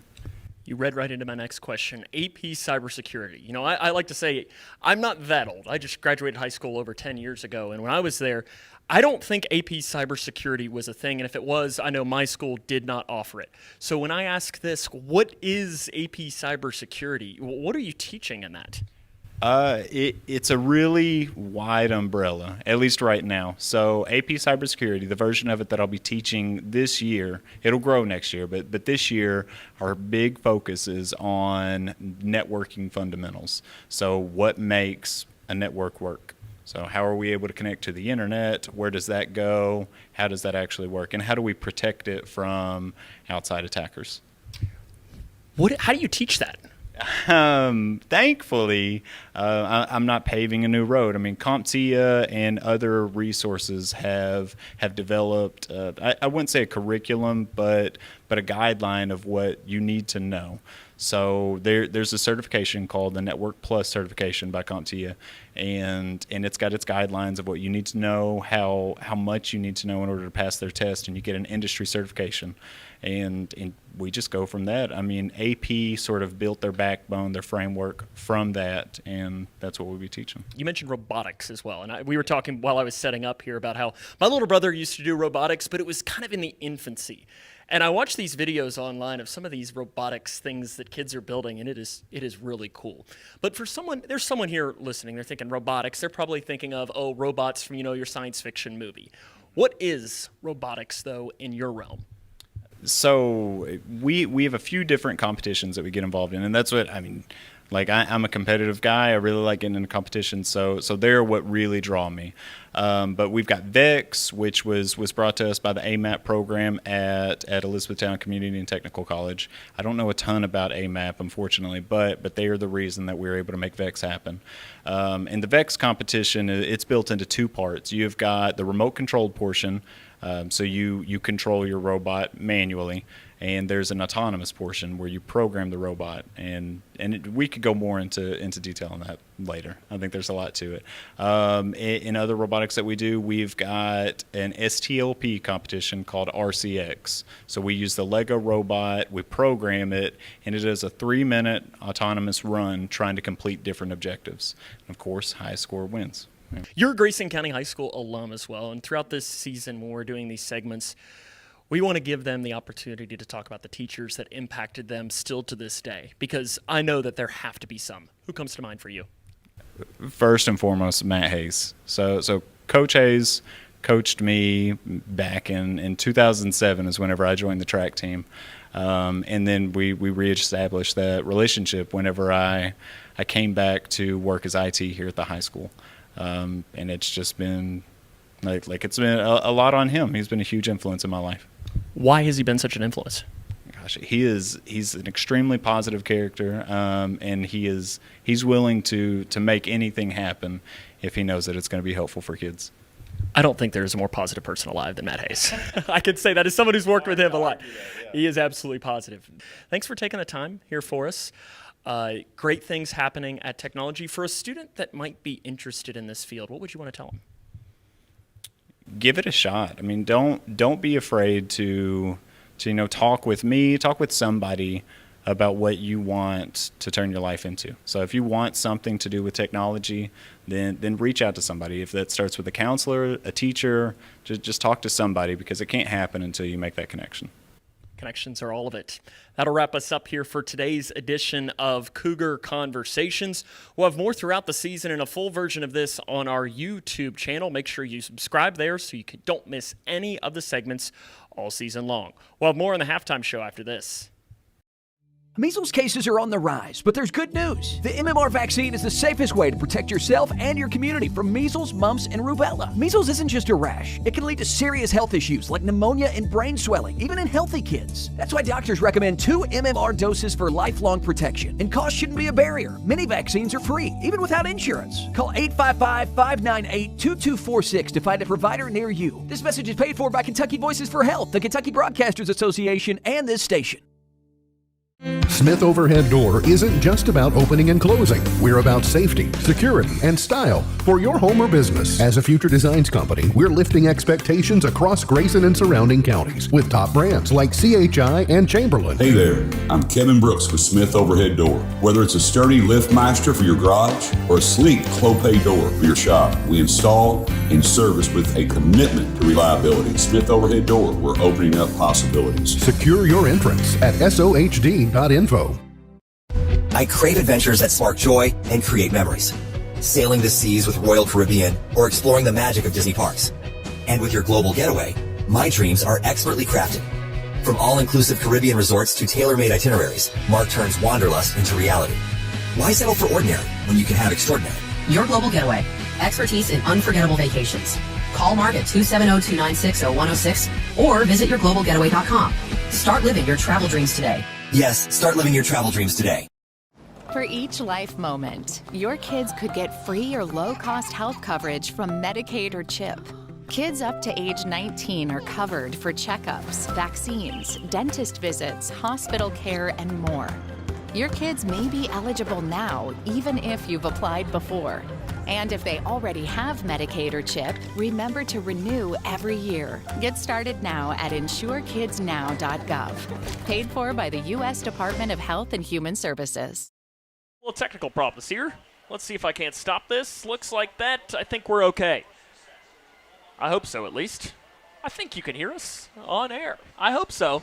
I hear it as if you're hearing us, so I think that's a good sign, at least.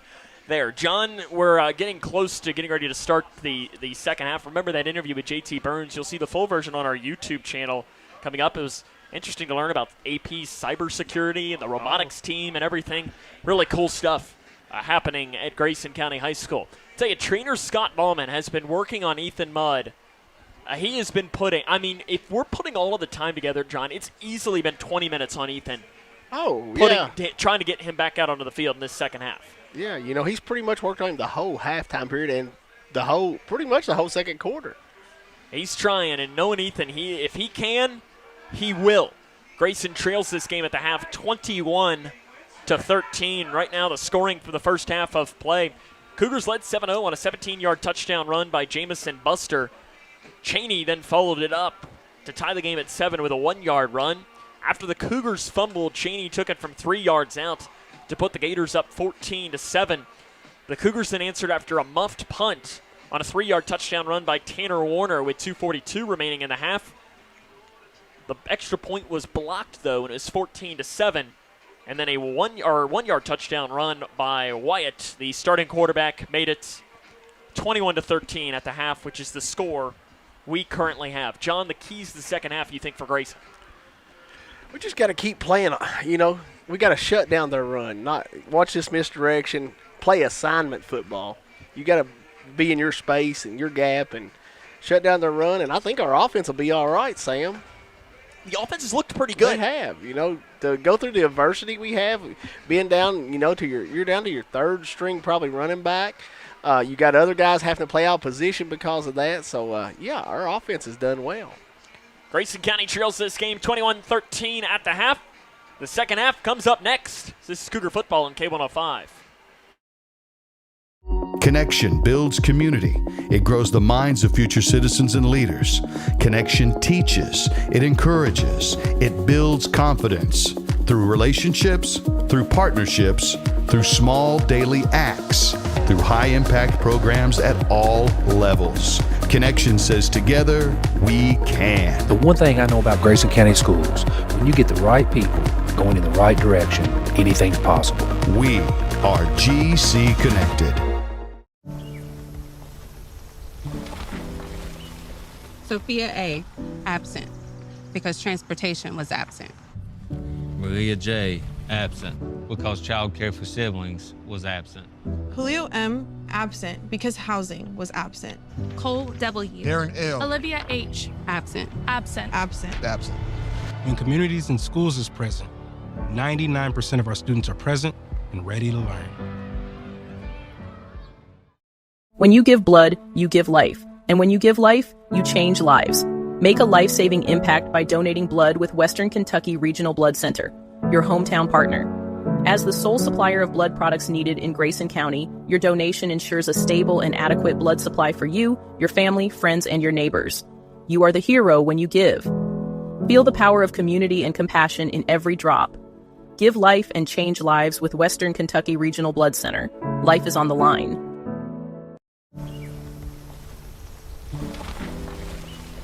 Sophia A., absent, because transportation was absent. Maria J., absent, because child care for siblings was absent. Julio M., absent, because housing was absent. Cole W. Darren L. Olivia H., absent. Absent. Absent. Absent.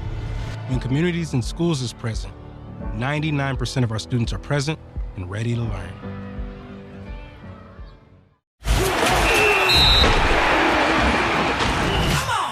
Cougar football on K105. About time to start the second half from the swamp here at Greenwood High School, as there's still about 2 minutes left in the halftime period. Run on a score to Orange Central leads Ohio County 44-0 at the end of the third quarter. Paducah Tillman 14-7 on Franklin Simpson. Bowling Green leads Barron 21-0 at the half. Logan leads Allen County 21-0 at the half. Hart and Edmondson tied at 7 at the half. Again, that one kind of surprises me a little bit. Hart County, of course, we'll see on Halloween. Bowling Green now leads 35-0 against Barron County. 14-14 is the Edmondson Hart County score. And let's see if any others that I can find. Apollo and Muhlenberg are having some L-word issues, John, and they're not going to kick off. They still have yet to kick off. Oh, no. They still have at least 15 minutes until they're going to be kicking off from Owensboro tonight. Let's hope that LaRue County leads Butler at the half 38-6. It's not started yet. 30 seconds remaining here in this halftime period. They were just asking me down there. They heard us say Apollo and Muhlenberg. Game hadn't started yet. Lightning delay. Well, I hope they keep it in that direction and not bring it towards Warren County. They can send it up to Litchfield. Yeah, we can use it. Yeah. Well, except Mayor Bonnie may not be wanting that. Mayor Bonnie Henderson may not want lightning. Maybe I could get a nice little shower in the parking lot. My car really dirty. Needs a wash. I haven't had time to get my hose out and scrub it down myself. Ethan Mudd is running on the sideline, John. Well, I was just looking at her a second ago. Trainer Scott had 4 people at his table. He's had a busy halftime here, Sam. Ethan is going to give it a chance. Jake Brancher is one of the players that is currently stretching his toe right now on the field. John, I don't need another quarterback with a toe. I was just going to say, that's bringing back nightmares, isn't it, Sam? That's an understatement. That's an understatement. I'm not ready to talk about it, John. I'm not yet. Hey, not ready to talk Jake Browning's doing all right. Yeah, but he's not Joe Burrow. That's true. He's not Joe Burrow. Not very many people are Joe Burrow. No. Joe Burrow, the best quarterback in the NFL when he's healthy. when he's healthy, it'd be hard to argue that. I don't know, though. There is a guy at Baltimore that would argue with I'd you. take Joe Burrow every single day of the week that ends in Y. Because you know what he doesn't do? He doesn't usually choke in the playoffs. Well, but he doesn't make the playoffs very often either now. How many Super Bowl appearances does your boy have there? That's true. Lamar's got to learn to quit fumbling. He does that quite often. often. He doesn't throw interceptions, but he does fumble a lot. All right. Might need to separate us here. I didn't expect that there. Let's see what Grayson does here to start this second half. 21-13, they trail Greenwood. Evan Hasty was going to kick off from the far side. Now he says, you know what? I'm feeling the near side instead. Yeah, I was going to say he didn't like who was standing on the far side, I'm assuming. It's Eisenhower on the far side. They might kick to him, although he had a pretty good return last time. Here comes the whistle. Hasty now switches back. Let's see what he'll do here. He's going to boot it deep. Keeping it deep. Booming kick. That rolls into the end zone. Touchback for Evan Hasty. He's got a great leg, he does. John, and he shows it off there. Yeah, Evan can really kick the ball. So here we go, starting the second half. Greenwood in that first half really was able to do whatever they wanted offensively.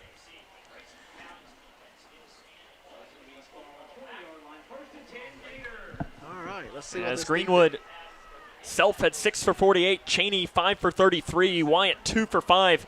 Wyatt was 4 of 4 passing for 78 yards. First play coming. Greenwood working from right to left from their own 20-yard line. Their worst field position of the game. End around, given to the far side to Self. He goes up the far side. A lot of space to work as he hits the 30-yard line, and he's dropped on the play up at the 41-yard line, and I believe that was Ethan Mudd in on the tackle.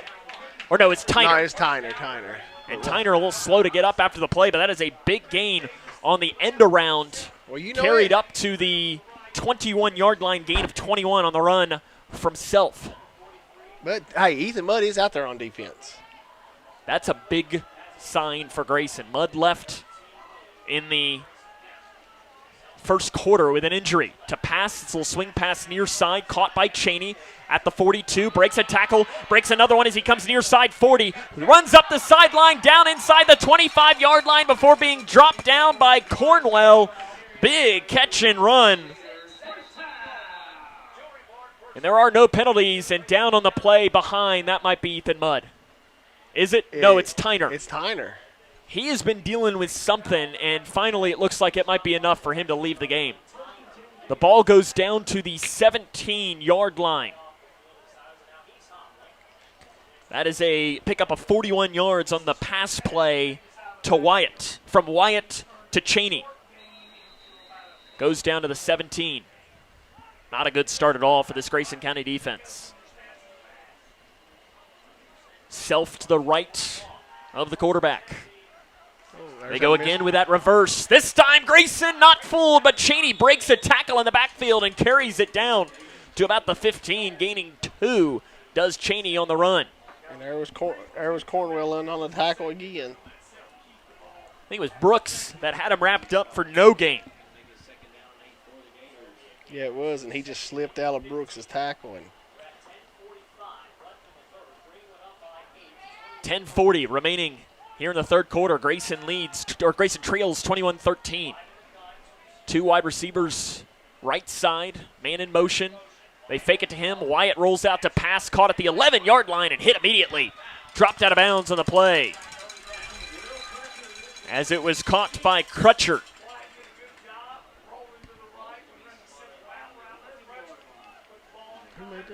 So it was Buster in on the tackle for Grayson County.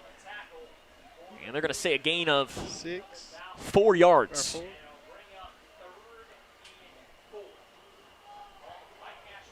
Third down and 4 for the Gators. Probable 4-down territory for Greenwood. Cheney is the big back in the backfield. Faking the sweep, read option, run, touchdown, right side, kept by the quarterback, Wyatt. He goes in untouched. We haven't seen Wyatt run a lot at all this season, and he has 2 rushing touchdowns now in the game. Yeah, he's seeing them key on Self and Cheney back there, and he's just pulling it down and taking it in himself. 9:51 remaining. here in this third quarter. Wyatt gets his second rushing touchdown of the game. The swing formation comes in. They're going to come in now to attempt the extra point.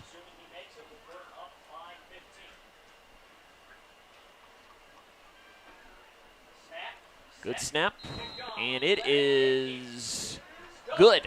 28-13, Greenwood leads Grayson, 9:51 left in the third quarter. This is Cougar football on K105. When I grow up, I want to be a ballerina. Because dancing makes me happy. I get to entertain people, and nothing makes me feel more like me. PI impacts millions of children's lives. Early and accurate diagnosis and treatment gives children like Olivia a chance to achieve their dreams. It takes a great team to put on a show. It also takes a great team of caring people to keep a dream alive. And now my dreams are coming true. For more information, visit our website at info4pi.org. Across Kentucky, treatment providers, state and local governments, and nonprofit organizations are working together to support your pathway to long-term recovery. These providers and communities of recovery will walk alongside you and help you find your recovery journey. If you or a loved one is struggling with addiction, the KY Help Call Center can connect you with resources right now when you call 833-8KY-HELP. You can also visit findhelpnowky.org to find treatment options near you. Welcome back here to the Swamp. Greenwood leads 28-13. They're going to kick away to Grayson County. And going back to pick this up at his own 6-yard line is Jamison Buster. Takes it right up the middle of the 20-yard line. Breaks a tackle there. Gets up to the 30. And he's slung down near the 40-yard line. Nice return for Jamison Buster of about 36 yards. They needed a spark, and Buster brings it. Yes, he did. I thought he was going to break that. One man. Yeah, one man. In front, 34 yards officially on the return for Buster. Grayson's going to get it on their own 40-yard line. And really, John, I think in that first half, they looked pretty good. Yes, they did. They moved the ball really well. So let's see what they can do right here. Tanner Warner had 12 carries for 22 yards, which average-wise isn't great, but I think he ran the ball pretty well. He did. You know, you don't get a lot. A lot of times you don't get a lot of yards off those fullback dives, but he moved and got what we needed. Warner is the fullback. Bradshaw under center. Buster the deep back. It's a run for Warner. Dives up across that left side of the line and gets about 3 yards. 3 yards.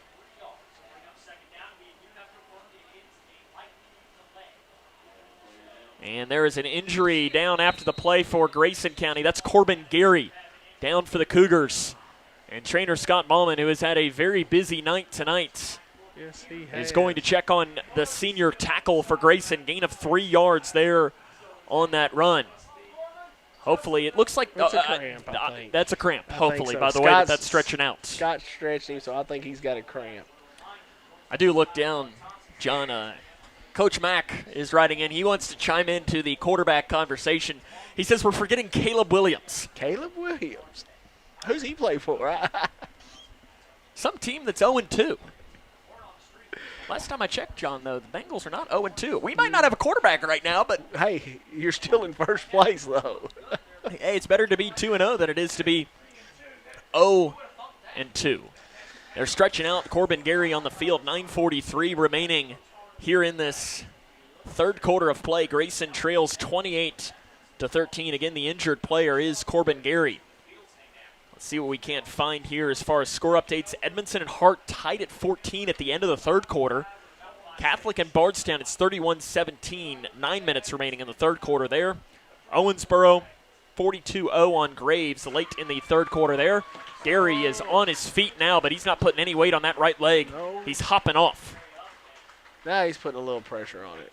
Yeah, I think it looked like a cramp, the way that they were stretching him out. Get some fluids in you. What is it, pickle juice, right? Mustard? Drink some pickle juice, eat a banana, and get back out there. Did you ever cramp? Oh, yes. I know Kaler always said that he never did. You know, especially early on in the season when it's hot, you're not in the best shape yet, game shape yet, it happens. 9:37 and counting here in the third quarter. Cougars need a touchdown in the worst kind of way here as they trail 28-13.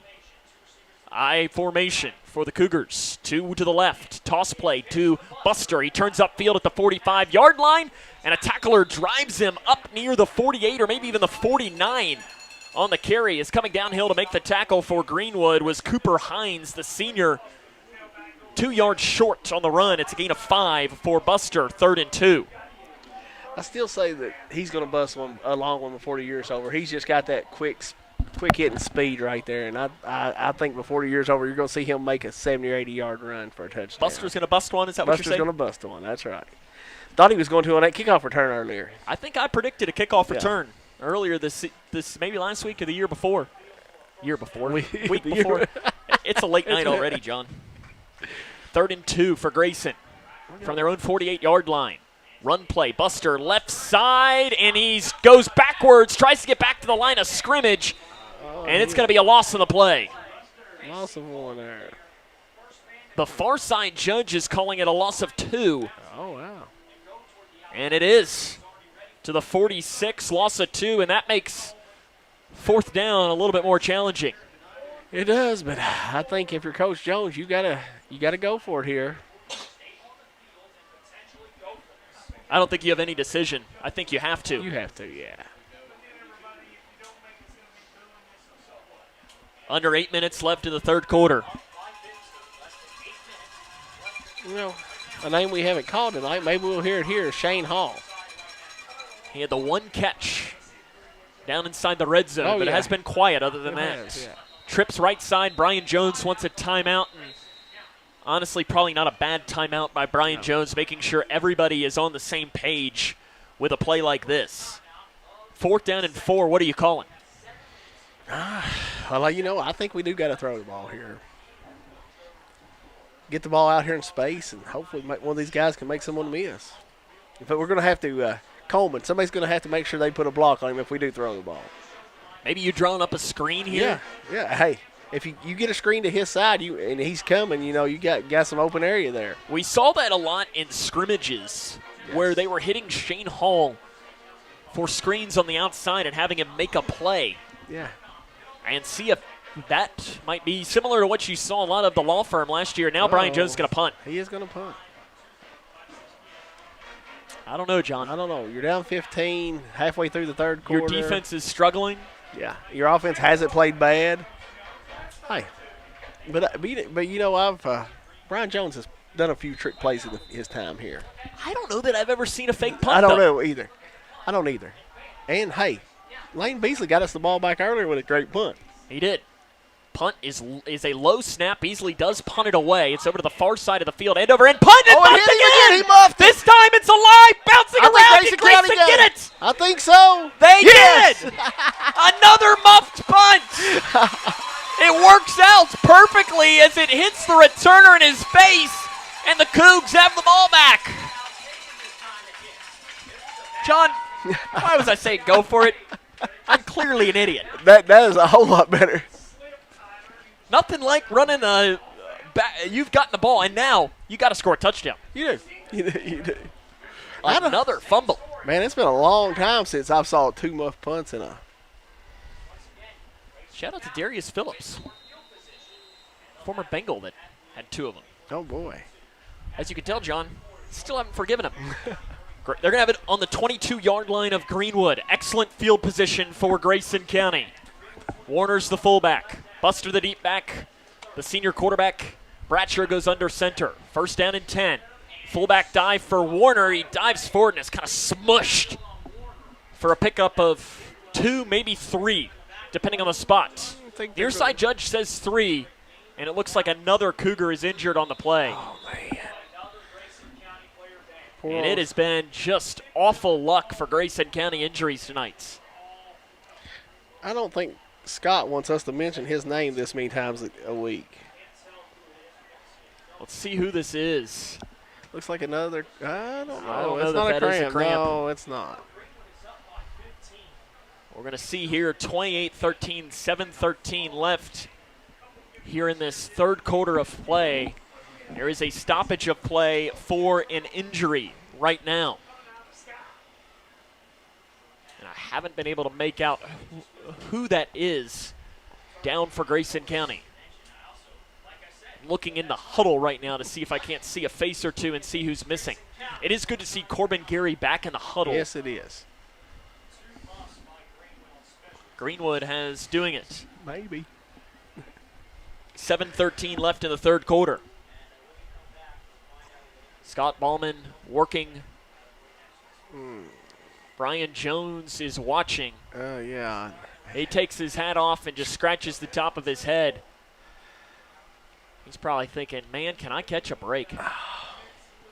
Boy, you hate to see this. We're having a little success tonight, you know, against a hard opponent, and then it just keeps happening. And you can just tell he's kind of just frustrated.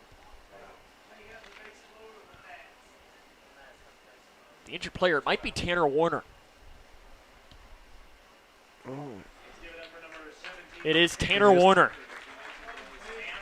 Oh, Tanner Warner, the injured player, and he is really struggling, not putting any weight on his right leg, it looks like. It's just kind of dragging on the turf behind him. He was, and, you know, I described it as he was kind of smushed on that play. And now where do you you're down to your fourth or fifth string fullback for Grayson County. Ethan Mudd already left with an injury. He's playing defense, and maybe this is where you look at Ethan and say, Bud, can you give it a go? Yeah. Gain of 3 yards was that on the run for Warner. I see Camden Cornwell in the huddle, so I don't know. He is probably the next up for the fullback. I think Lane Beasley has played a little H-back as well. It is going to be Cornwell as the fullback. 7 minutes and counting remaining here in the third quarter. Grayson trails 28-13. Under center goes Bratcher. Fakes the handoff, looking to pass. He's going to throw, looking end zone, throwing it up, and it is incomplete, and that's going to be pass interference. In the end zone. As it is intended for Abersold, but he was hit and broken up by Ladarius Porter, and that was as obvious as it gets, John. It was, but, you know, I thought Jake put some pretty good touch on that ball.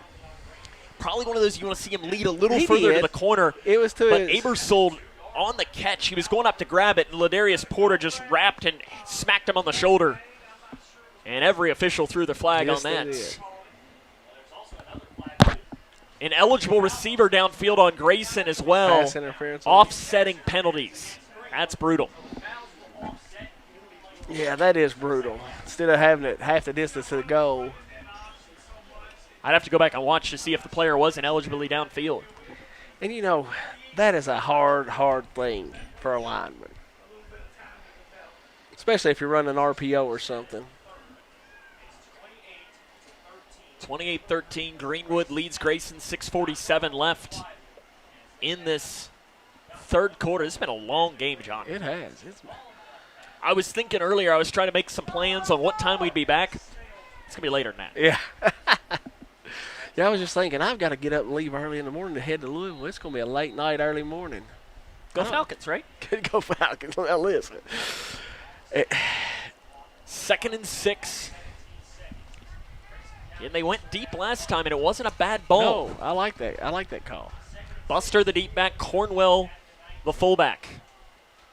Run to Buster up the middle, and not much there at all. No.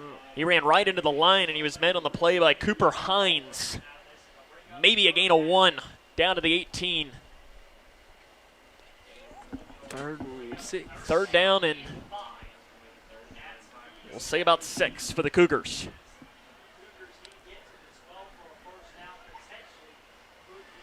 You know, when you're down this far on the depth chart, it changes your play calling.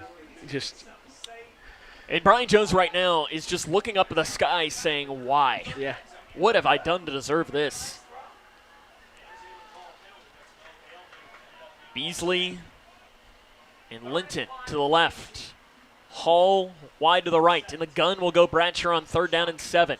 Claps his hands twice. Catches the waist-high snap. He throws far side. Going up to grab it. Pulling it down is Abersold inside the 10-yard line. What a catch by Bryce Abersold, and that'll move the chains for a first down. Bryce, not the tallest player on the field at all, only listed at 5'7", and that might be generous, John, but he went up to grab it. He did. He got up high. Actually, I thought it was through out of bounds. He went up high and snagged that. Gain of 10. Down to the 8-yard line, it's first down and goal. What a catch by Ebersold. That was a big play. And now you get to open up that playbook a little bit. You do. And you get to run this clock some. You got to be too careful and Yeah, run you that don't clock want to run because it you're too down by much. You're 15. losing. But Bratcher under center. Fakes it to Cornwell. Tries to get it himself on the left side. He ran the wrong way, and he's going to be dropped on the play. They're going to say he stayed in bounds, and it's a loss of maybe 1. yeah, I think they're going to mark him at the 9. At the 9. So it's a loss of 1 on the run by Bratcher. That's one of those scenarios, John, where we've talked about it a lot this season where sometimes it's okay just to get 1. Yeah. Trying to bounce it outside, it very rarely works. Yeah. And, you know, they got some pretty good athletes. To outrun them to that little short side of the field, it's almost impossible. And as a quarterback, too, if you're Jake, you have to realize, what is my athleticism? Yeah. And I can't take a hit. I don't need to take a hit like that. Self-preservation, as Taylor Decker would say. Second and goal from the 9 for Grayson County. Cornwell the fullback, Buster is the deep back. Bratcher takes the snap, gives it to Cornwell, who barrels forward. Cornwell on the carry, gets down to the 6-yard line, give him about 3. Cornwell's second carry of the season. Third down and goal from the 6, and you're in obvious 4-down territory. Yeah, you're in 4-down territory. 3 does nothing for you. I'd like to see him run that option, Sam, to the wide side of the field and just get Buster and Jake out in some space. And you got a lot of plays you can call here. You do. You do. Under 4 and counting left, third quarter. Cougars trail 28-13. Bratcher gets the play call. And there are play clocks here, so that does help us. You got 15 on the play clock. Yeah, and I'm sure that helps Jake, too. He ain't have to look for an official all the time. 5 on the play clock. Bratcher's got to get it away. And false start called on Grayson on the far side as Abersold fell down. And Brian Jones, I think, took a timeout beforehand with 3:29 left. Thank goodness if you're Grayson, because that would have been 5 back. But those timeouts are gold. They are right now. In a game that's going to be this close if we score it. One timeout. We're down to 1 timeout, Sam. You are right. Down to 1 timeout in this game. Let's see what scores we can bring you right now. As I do the scroll through, Logan now leads Allen County Scottsville 35-0. Tillman on top of Franklin Simpson 28-7. Warren Central did defeat Ohio County 44-0. Edmondson and Hart tied at 14 at the end of the third quarter. That's at least the last update I've seen of that one. It's been a little bit, though, since one has come through. Catholic now leads Bardstown 44-23. Late third quarter. All right. As South Oldham defeats Oldham County 14-11. Almost looks like a baseball score. It's a high-scoring baseball score.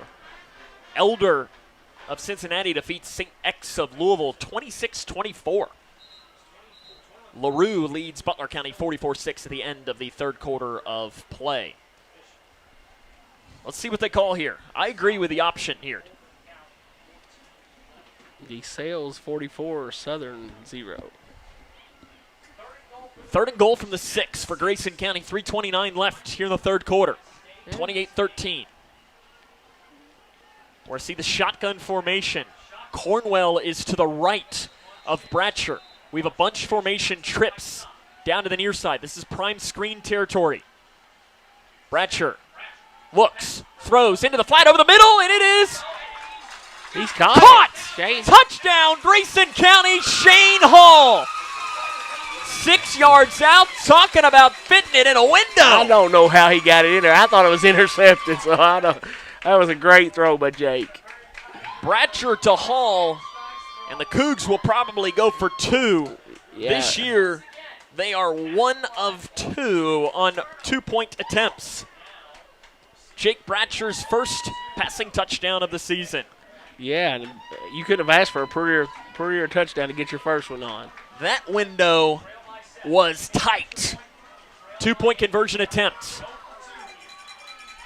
Let's see what they'll draw up here. Bratcher takes the snap, looking over the middle again to Hall, and it is caught, and he got it.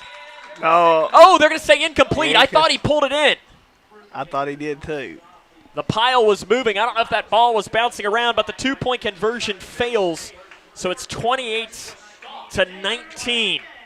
Now with 3:20 left in the third quarter, and now your defense, John, has got to come up with something. You do. Now you're still down 2 possessions now. You really got to come up with something. What do you think Kevin Embry's telling his team? He's telling boys you got to buckle down and play good defense here and keep contained on, especially on that little misdirection reverse they're running. You're going to have to do something to shut that down.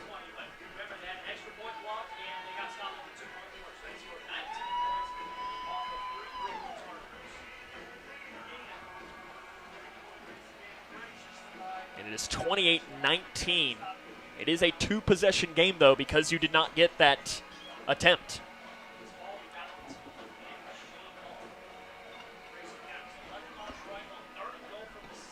Sam Gormley, John Decker with you here tonight.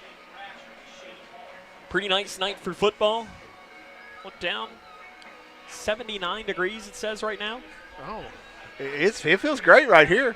Yeah, we got this little. Oh wow, they have that set to 56, John. That air conditioner. Well, I knew it was kind of a little chilly, but yeah, we've been getting this. It's this weird. We get the backdraft back here and a little wind coming in the through front. the window. Yeah. So Shane Hall pulls in the impressive touchdown catch. It's 28-19 with 3:20 remaining in the third quarter. There's still a lot of football left. There's still a lot of football left. But I want you to look at this big hole in the 35, 40-yard line area. A little pooch punt here if you could. Or a little onside kick, get it to bounce in that area. Hasty. He's going to kick it Boots deep. it away deep. Comes near side. It's going to go out of bounds. It's going out of bounds. Let's see if they'll decline the penalty again and make them kick again. They did last time. Let's see what they'll do this time. And I think they're going to make them kick it again, John. Yeah, I think so. I guess if I had returners like that, I probably would too. Get Tanner Warner. He has ice on his leg now.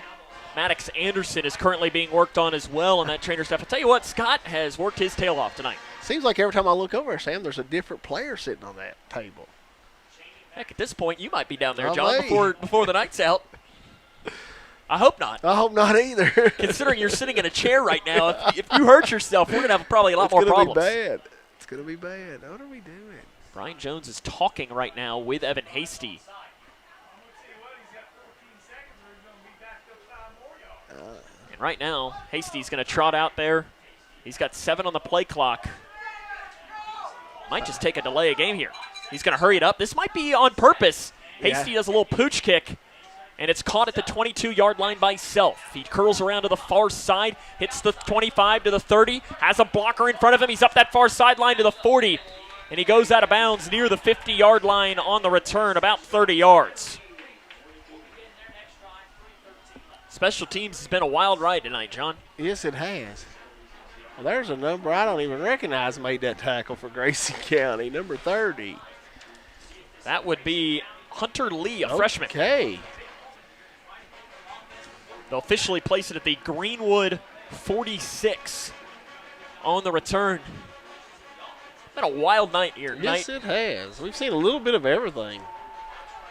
Greenwood has been able to do whatever they want offensively. They've scored on all of their drives except for one. End around, given to Eisenhower, and he runs right into Hasty. He does. Hasty made a nice play there. Evan Hasty wraps him up for a loss of 1 yard.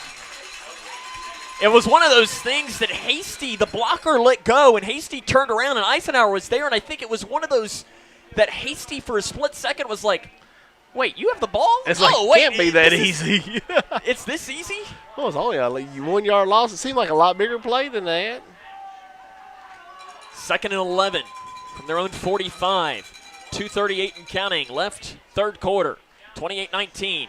Play fake. Rolling out is Wyatt. He's going to float it downside. That play is intercepted. Off the back. Far side, off the deflection. Grayson County's got it. That's another $50 donated by Sheriff Norman Chaffins, as pulling that in on the interception was Eli Johnston. Boy, he got that off the deflection. The other defensive back deflected it right to him. Eli Johnston intercepts the pass with 2:24 left, and the Cougars will get the ball back. Another Greenwood turnover, their 4th of the night.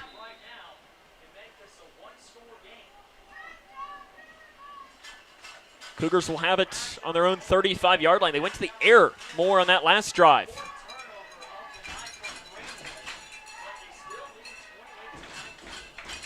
See what we can do here on offense. Bratcher under center, only a fullback, Cornwell. They'll give it to Cornwell, fullback dive up the middle. He gets about 2 before being driven backwards. Oh, are they even going to give him 2? He should have gotten They 2. We'll see what the spot is. Yeah, I think they are. And where are they placing it? 2 to the 37 for Camden Cornwell on the run. 2 minutes left, third quarter, 28-19. It has been a wild ride, to say the least, here tonight. It has been. We've seen a little bit of everything. Been a very entertaining game. On the east side of Bowling Green, not far from Alvaton. I was going to say, we're just about in Alvaton.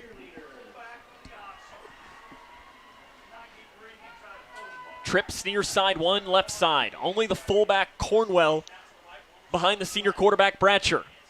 Bratcher keeps it himself. Ball comes out. Loose ball. Diving after. Looks like Greenwood got it. And they did. Greenwood gets it. Punched out. Jake Bratcher didn't do a great job of concealing that ball. He fumbles it, his second fumble of the game, and the ball heads back towards the Gators.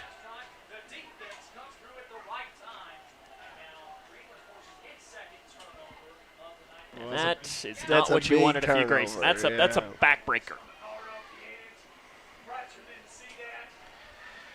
Yeah. I didn't see it, but was it first down and 10 from the 30 of Grayson. Cougars showing blitz. They set up the screen far side. It's caught on that far side. Immediately turning upfield and running is Cade Webb.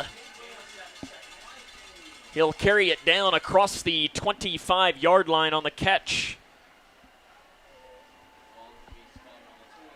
It's a gain of 7, down to the 23.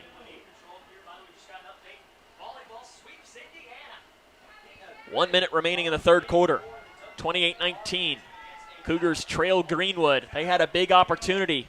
Couldn't take advantage of it, which they've been able to do on turnovers tonight. Yeah, most of the time we have. Cheney to the right of Wyatt. 2 wide receivers to the right side as the ball is placed in the far hash. As it's another sweep play as they give it far side. Breaking tacklers is Cesar Ortega. Down up that far side, and he's in the end zone. 23-yard run by Cesar Ortega. I believe that's the first time we've called his name tonight, isn't it? It is. Ortega only had 8 carries. And Greenwood has now opened this up to a 34-19 game with 35.9 left in the third quarter.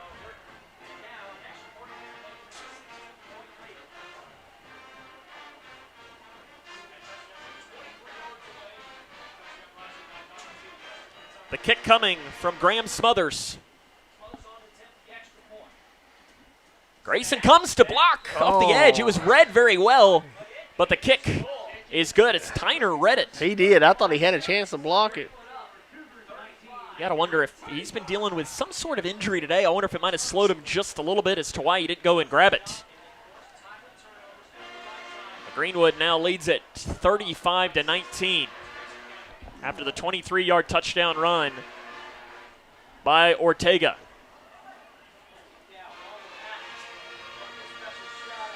Got something wrong here. As 35.9 left in the third quarter.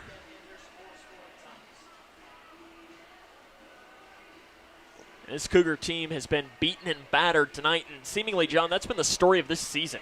They've had a lot of injuries. Yeah, there may be more big injuries than I've seen in a season in a long time. I'm going to go back to maybe that 2017 season when I was sitting on the other end of this radio booth, John, as a WKU student. I was working for WKCT. I was the stats guy, and Grayson County came and played at Greenwood, and I was on the Greenwood side. Oh, yeah. Little did I know at that moment that a year later I would be calling Grayson County games. Kind of ironic there. It is, and that day I think Grayson County was starting their like 6th or 7th string quarterback that night. The kick coming. Grayson's had some good returns tonight. Special teams has been a major storyline of this game. The return is picked up at the 15-yard line by Jamison Buster. He hits the 25-yard line, and he's dropped. Actually keeps the legs moving. Crossing the 30-yard line, getting up to the 35. Nice return by Jamison Buster again. Let's see what the Cougar offense can go out and do. And if you're Jake Bratcher, I always love to hear one of those things that, if you go to the sideline and somebody asks you about that fumble, I think the best way to say is, what fumble? Yeah, exactly. Got to turn the page and let's go. Yep, because you can't get it back. Well. And not saying that we could have reviewed that and said it wasn't a fumble. It was clearly a fumble. Clearly a fumble, but it's not like there is review to change it or something. Got someone limping off the field here. That is Tyner. Yeah. He's been limping most of the game tonight. He's a warrior, though. Yes, he is. 27.5 seconds remaining in the third quarter. Fullback dive up the middle. Cornwell crosses the 35-yard line, and he's smushed as he gets up to the 38, maybe? 37. It'll be a gain of 3 on the run for Cornwell, and that will presumably be the final play of the third quarter. It's been a wild ride. Greenwood leads 35-19, as this is Cougar football on K105. When you bundle home and auto, good things can happen. You get a local agent who can help you choose the right coverage for you at a price that's right for you. Call State Farm agent Duda Hudson in Litchfield today. It's Kyle's last spin on his turntable. Yeah. And the first day of Kira's new career in IT. When you donate to Goodwill, you help provide skills training and career placement. And the things you love start a new life too. Wounded Warrior Project empowers post 9/11 veterans and their families with life-changing programs and services. I realized I could be successful in a civilian career. We stand by warriors and advocate for their needs going forward. They were by my side in the hospital, and they're still with me today. Through our programs, community, and advocacy, we're proving anything is possible. Learn more at woundedwarriorproject.org/together. Welcome back here to the Swamp. Grayson County 35-19. They trail as we start the fourth quarter of play. The Cougars have been beaten and battered, and they have so many injuries that Brian Jones called up here, and John, they need you to go down and play left tackle right now. May have to. See if Fullback I can get dive up the middle for Cornwell. 2 or 3 more yards? Yeah, 2 or 3 and a cloud of dust for Grayson. That's been the story for most of the game. Actually, that was Cornwell on the carry. He'll get it to the 39, 2-yard gain. How many snaps you got in yet left tackle? Oh, maybe 1. That's 1 more than I got. Now, would Scott have to come out for you after that 1 snap? I was going to say, I'd be holding my back, my hamstring. You'd be doing something just to come off the field even if it wasn't hurt, right? Exactly. 35-19, Cougars trail, 11:20 remaining here in the ball game. A lot of injuries tonight for Grayson. Adversity is being battled. Always checking Third out. down and 5. Greenwood showing blitz. They bring it. Bratcher throws a screen far side, nearly intercepted, intended for Bryce Abersold. And that was a dangerous play. Abersold a little slow to get up after the play as well. And the Cougars will punt. John, why not? Yeah. You've had 2 muffs today. I was going to say, that's been one of our best plays. Well, but somebody that corner just thought he had a pick 6 right there, Sam. That'll be one that later tonight when he's laying in bed, He'll remember that He'll be one. replaying it over and over and over again. Self back deep. He stands at about his own 31. 2 muff punts today. Lane Beasley will kick this away. Cougars trail 35-19. A low snap. Beasley's got to get it off the turf, and he's just going to run it himself, and he's going to be dropped. Yeah. Hip drop tackle Yeah, you hate on to see Tidwell. that. And that is a turnover on downs. Beasley will end up losing on the rush there. It'll technically 7? go down as a loss of, let's see where they'll place this ball, a loss of 10 yards in the run.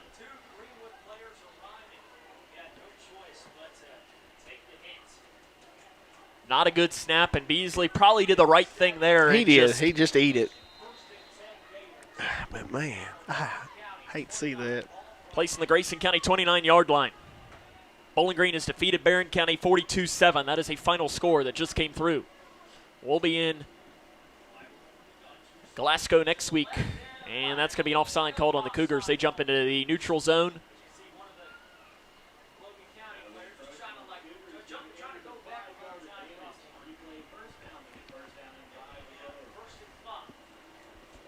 The guilty party was Jace McAllister for Grayson County. 1st and 5. Eisenhower in motion. They fake to him, go over the middle to Howard. He catches it at the 10, inside the 5, and he's down at the 1. That's caught by Griffin Howard. First time we've called his name tonight. He'll take it down to the 1-yard line, gain of 23 yards. Tell you what, John, Grayson has played pretty well tonight. Defense has struggled, but I think Brian Jones has a lot to be pretty pleased with considering everything this team has gone through this week. Oh, I do too. I think they've battled through the adversity, and Coach Jones has got to have some positive takeaway from this. I'm sure he's not going to be happy, but Cheney and the Wildcats. Direct snap to him. He runs right side, and he's in the end zone. Touchdown, Greenwood. A 1-yard run by Cheney, his 3rd rushing touchdown of the game.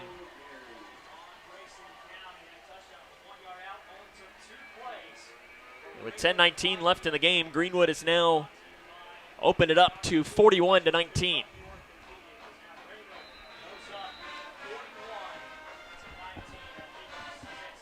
And the extra point will come. It's been a pretty good night for Graham Smothers. Been a busy night for him.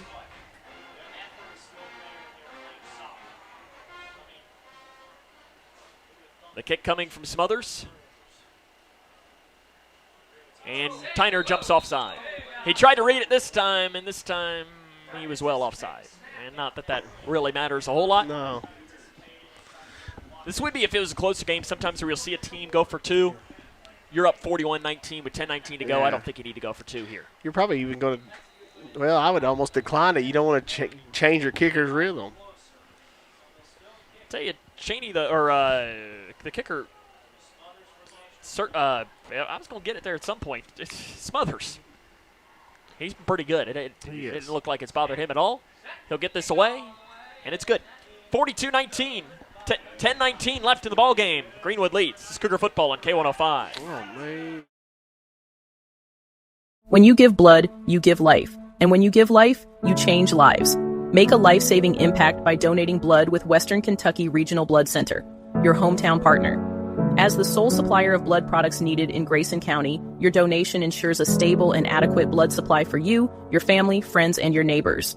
You are the hero when you give. Feel the power of community and compassion in every drop. Give life and change lives with Western Kentucky Regional Blood Center. Life is on the line. Are you looking for the best building materials in Litchfield? Look no further than Future Designs Building Materials. The builder's choice on Quarry Road has everything you need to build your dream home. Jim writes, I'm so glad I came to Future Designs for my new roof. The staff was so helpful and knowledgeable, and they made sure I got the right materials for my needs. Thanks, Jim. Future Designs is more than just a building materials store. Future Designs Building Materials on Quarry Road in Litchfield. FDBM.net. Building on experience. The kick is a short kick over the far side, run down at the 21-yard line, and getting underneath of it is Buster. He gets it up to the 30-yard line and squirts through. No, that was a lead blocker that squirted through. Buster takes it up to the 36, and there is another Cougar down after the play on the far side of the field. Oh, man. And that is Eli Johnston, who just had an interception earlier. And Scott Ballman is working on Tanner Warner and has no idea that there is an injury. The Greenwood trainer is working. It looks like a cramp, hopefully.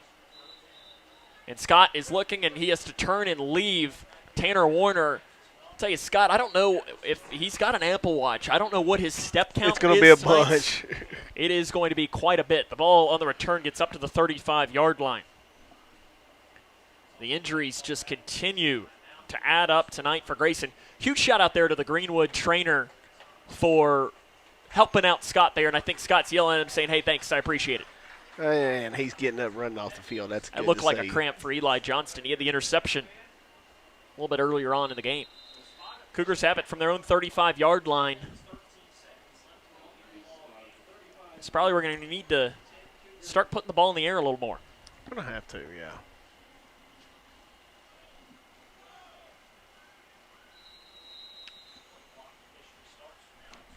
Placed in our own 35-yard line, right smack in the middle of the field, 42-19. Cougars trail. They'll fall to 2-3 on the season, 0-1 in district play, barring a miraculous comeback.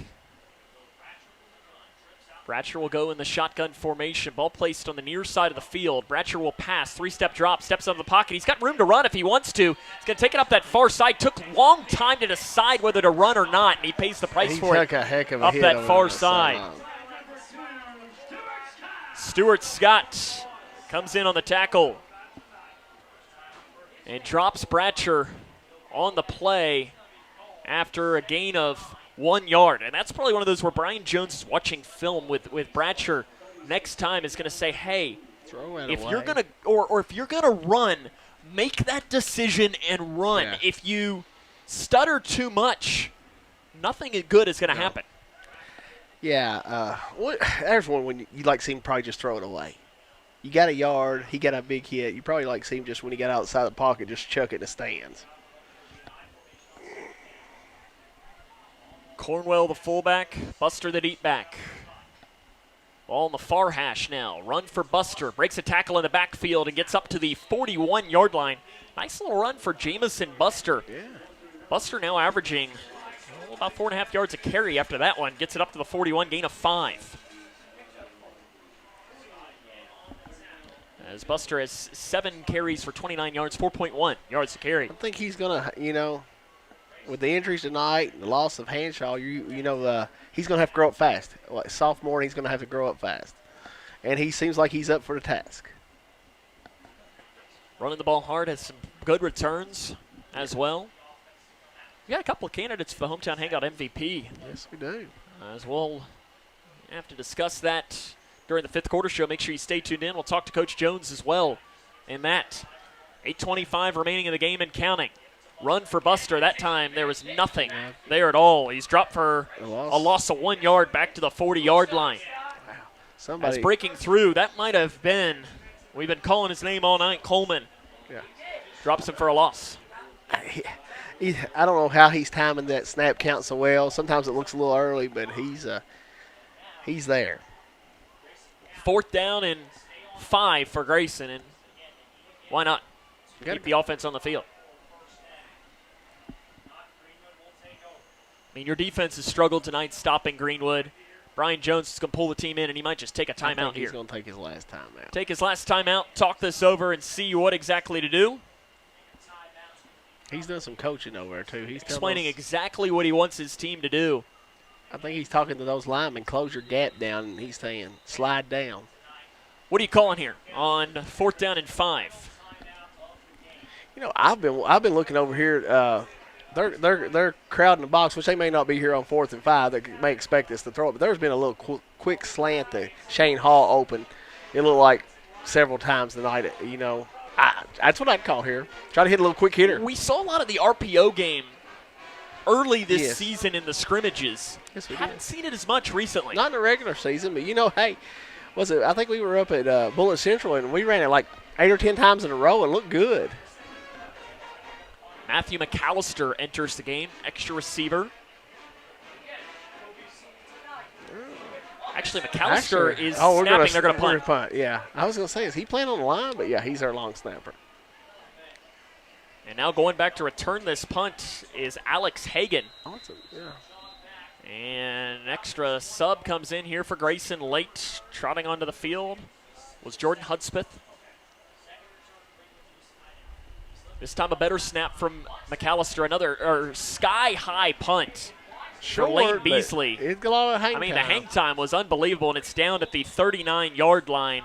Give him about 29 yards on the punt for Lane Beasley. But I'll tell you what, the hang time, probably about 5 seconds. He's had some impressive hang time tonight. 7:22 remaining in the game. It's always where you want to check to see, does Greenwood go to a backup quarterback here? And it appears that they will. Tyson Howell is now into the game at quarterback for the Gators.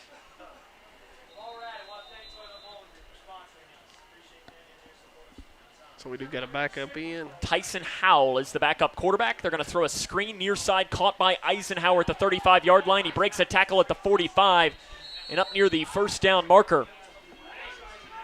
As brought down on the play by Bryce Abersold is Eisenhower. I mentioned that I was on Greenwood's broadcast crew, John. It's a gain of 9 yards. Their offensive coordinator right now, Jason Jaggers, was the color analyst on our broadcast. Oh, really? Chad Young, give him a shout out. I know he's listening. He's not. He was the play-by-play guy, and I was stats boy. Okay. Another run play up the middle, barreling forward across the first down marker. That's the first carry for Xavier Holbrook. Go across the 50-yard line and slow to get up after the play. Camden Cornwell. Appears he's going to stay into the game, though. Gain of 5 on the run. That's just the kind of night it's been for Grayson County. What number was that carry? That was a run by Xavier Holbrook, number 39. Gains 5. 1st and 10 from the 47. 6:10 and counting. Another handoff. Holbrook breaks a tackle at the 40-yard line, and a touchdown-saving tackle made by Jimmy Lear. Not before a gain of 17 yards down to the 30. We invite you to join us next week. The Cougar football team will be at Barron County. They lost tonight to Bowling Green 42-7. They, John, you get to see the world-famous bathroom press box. Bathroom press box. I know you're looking forward to it. I've heard a lot about it. These are the moments, though, where it actually wouldn't be too bad of a thing because hopefully the bathroom here is not too far away. 5:40 left. Another run for Holbrook, but this play is going to be blown dead. False start called against the Gators. Moving it back to the 35-yard line. We invite you to Tuesday, Thursday. We'll have some volleyball coverage, as volleyball will play Muhlenberg County on Tuesday and Whitesville Trinity on Thursday. We invite you to join us those 2 nights. Yeah, we got a very fun volley. If you've never been out, come out and watch them. That's a lot of fun the other night. We got a really good volleyball team. They had a tough loss last night to Apollo, 3-0, but like I mentioned this morning during our Cougar Sports Report, 3-0 can still mean it was a close match, and it was. It was. 2 of them was like decided by 2 to 3 points, so that's always a great match. Holbrook run left side, just barreling through down across the 30-yard line. Anthony Linton in on the tackle. And slow. Camden Cornwell is really struggling out there. The run gets down to the 28, gain of 7 on the run for Holbrook. I think Maddox Anderson may have came up limping there too. Heck, at this point, both of us might be limping by the end of the by the end of it. Our director, Zach, he's already been beaten and battered too, playing high school PE basketball. Oh, no. Trick play, run. Grayson sniffs it out.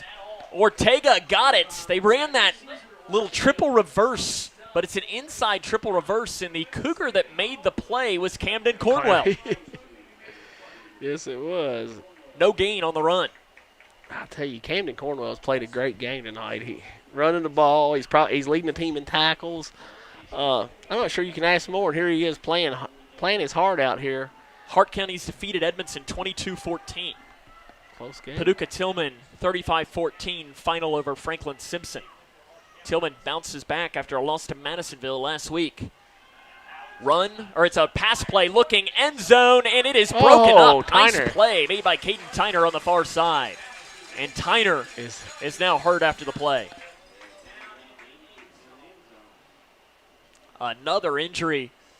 Tyner comes up holding his shoulder appears, though, he is going to be okay, and that's going to force a fourth down.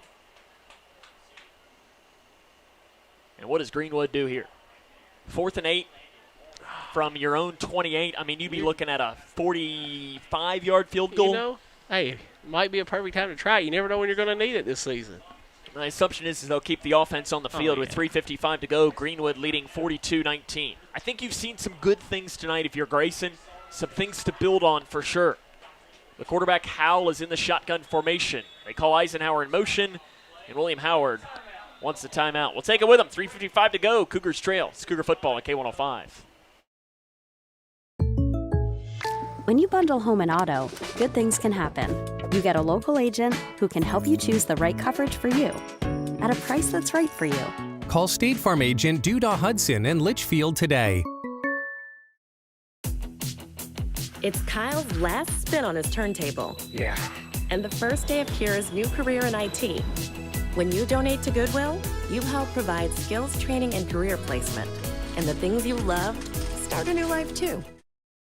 Midway Pharmacy is your trusted local partner in health and wellness, offering free delivery so you never have to worry about picking up your medications. The friendly staff knows you by name and is always ready to assist you. Living and raising our families in the same community, they understand your needs. With a wide range of services and personalized care, Midway Pharmacy is here to make your life easier and healthier.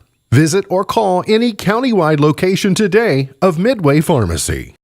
Down coming up here for Greenwood. 3:55 to go. Eisenhower in motion. They fake it to him. Throwing over the middle, and it is incomplete. Intended for the running back, Holbrook. Well overthrown by the backup quarterback, Howe. That's a turnover on downs, and Grayson County will get the ball back, and Trig Payne will come into the game at quarterback. Payne, 6 of 9 passing for 37 yards. And I like this, John. Give him an opportunity in a district game. I do too. Get him some experience because with the injuries we've had tonight, Sam, I mean, he's one hit away from being your quarterback. He's the future. He is the future. Don't tell me a backup quarterback's one hit away from being your quarterback, John. It's too soon. It is too soon. That's just cruel. Oh, we got somebody trying Eli to get Johnston's off the going field, to check out. and that's an illegal substitution. And it is.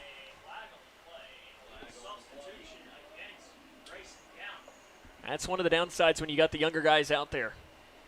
A lot of self-inflicted wounds tonight for Grayson. You do, but, man, you got so many people playing out of position. It's hard to know who's supposed to be out there and what formation. Cougars trail 42-19 in this game. I think they've played pretty decent tonight. The defense has not been great. No. But offensively, I think you have some stuff to grow on. Payne will pass. 3-step drop. Steps back, sidearms it over the middle, and it's caught. At the 30-yard line, pulling that in is Jamison Buster. That's a gain of 12 yards. No, it's gain of 8. Gain of 8. Up to the 30-yard line. I just can't count, John. That was my issue. Well, I got messed up with the penalty. Well, I apparently thought the ball was at the 22, and it's at the 27. It's been that kind of night. I mean, it is getting close to past my bedtime. Yeah, it is. And see, I say this when it came out yesterday that the Cougar basketball team playing in Marshall County Hoop Fest. That game is going to be at 10 o'clock. And that's if the tournament's on time. And that's the 5th game in a row. And they have an hour and a half in between the two games. That game might not start till midnight.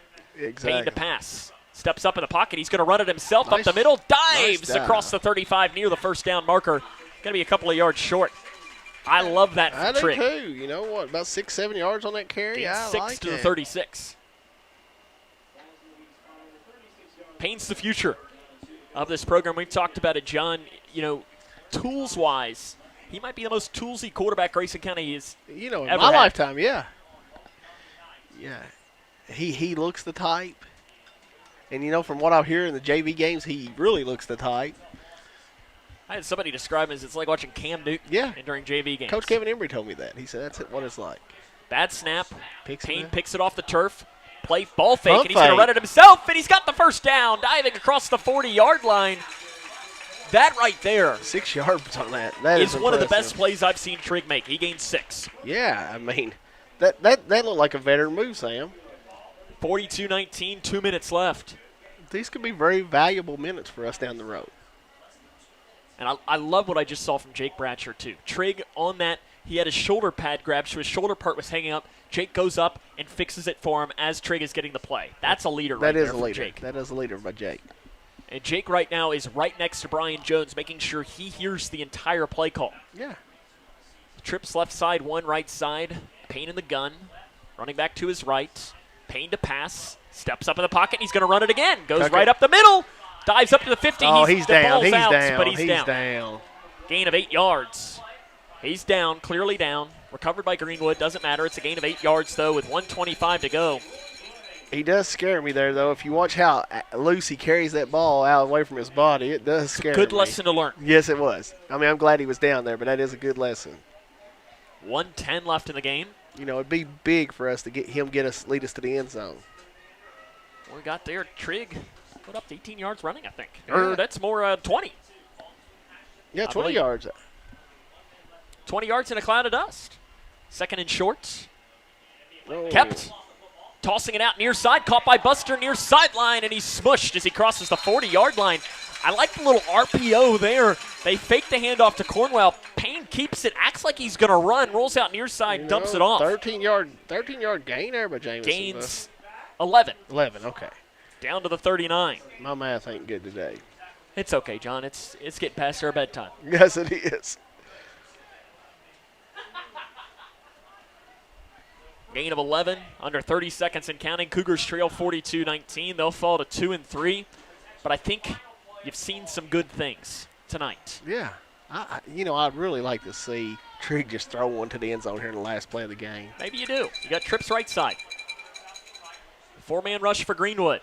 Nice pickup by Cornwell. Yes, Cornwell made a nice Payne's block. going to roll out far side. This will probably be the final play of the game. Throwing him along the sideline. It's caught, being pushed out of bounds with 1 second left. Caught by Shane Hall.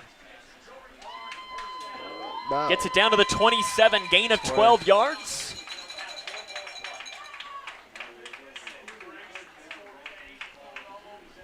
In fact, how about 13, John? Maybe I'll give an extra one.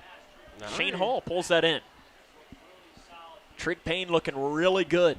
Yes, 1 second left. Throw one to the end zone here. Why not? I would. A pick's not going to hurt you if it happens. And I've been very impressed with the young guy coming in here, making good decisions. 1 second left.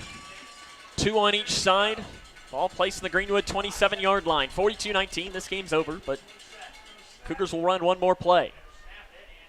Greenwood bringing pressure. Payne over the middle. It's caught inside the 10-yard line. Breaking a tackle, trying to get back, but not going to be able to get there as it goes down to the 9-yard line. That was Anthony Linton on the play.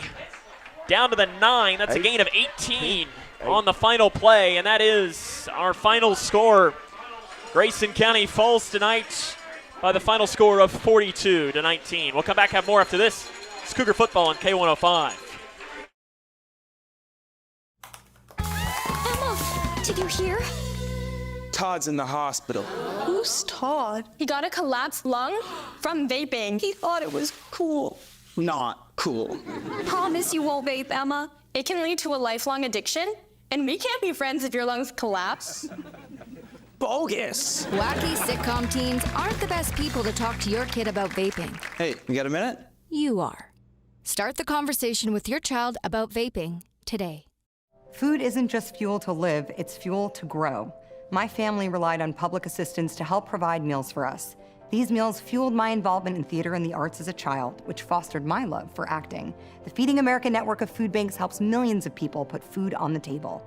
When people are fed, futures are nourished. Join the movement to end hunger, and together we can open endless possibilities for people to thrive. Visit feedingamerica.org/actnow.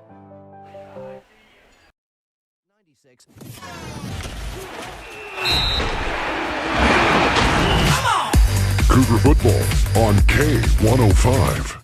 Cougars fall tonight by the final score of 42-19. We'll come back. Fifth quarter shows next here on K105.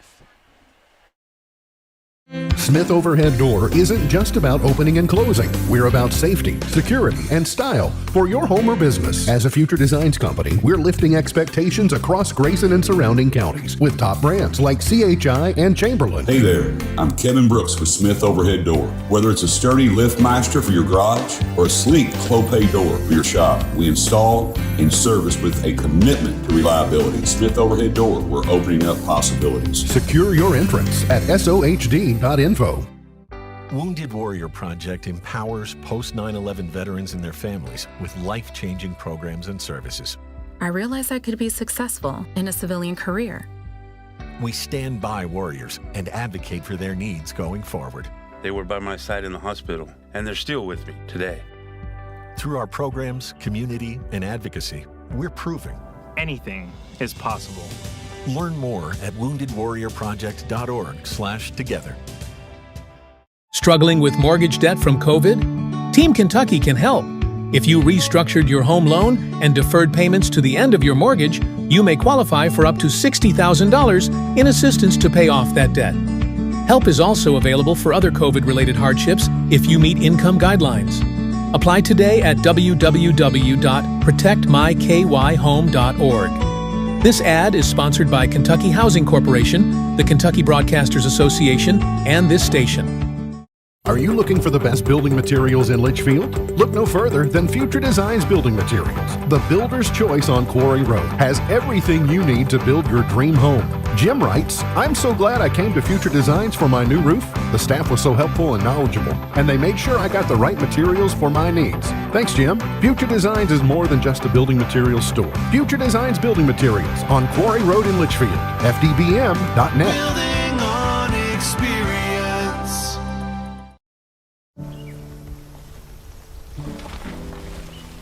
Sophia A., absent, because transportation was absent.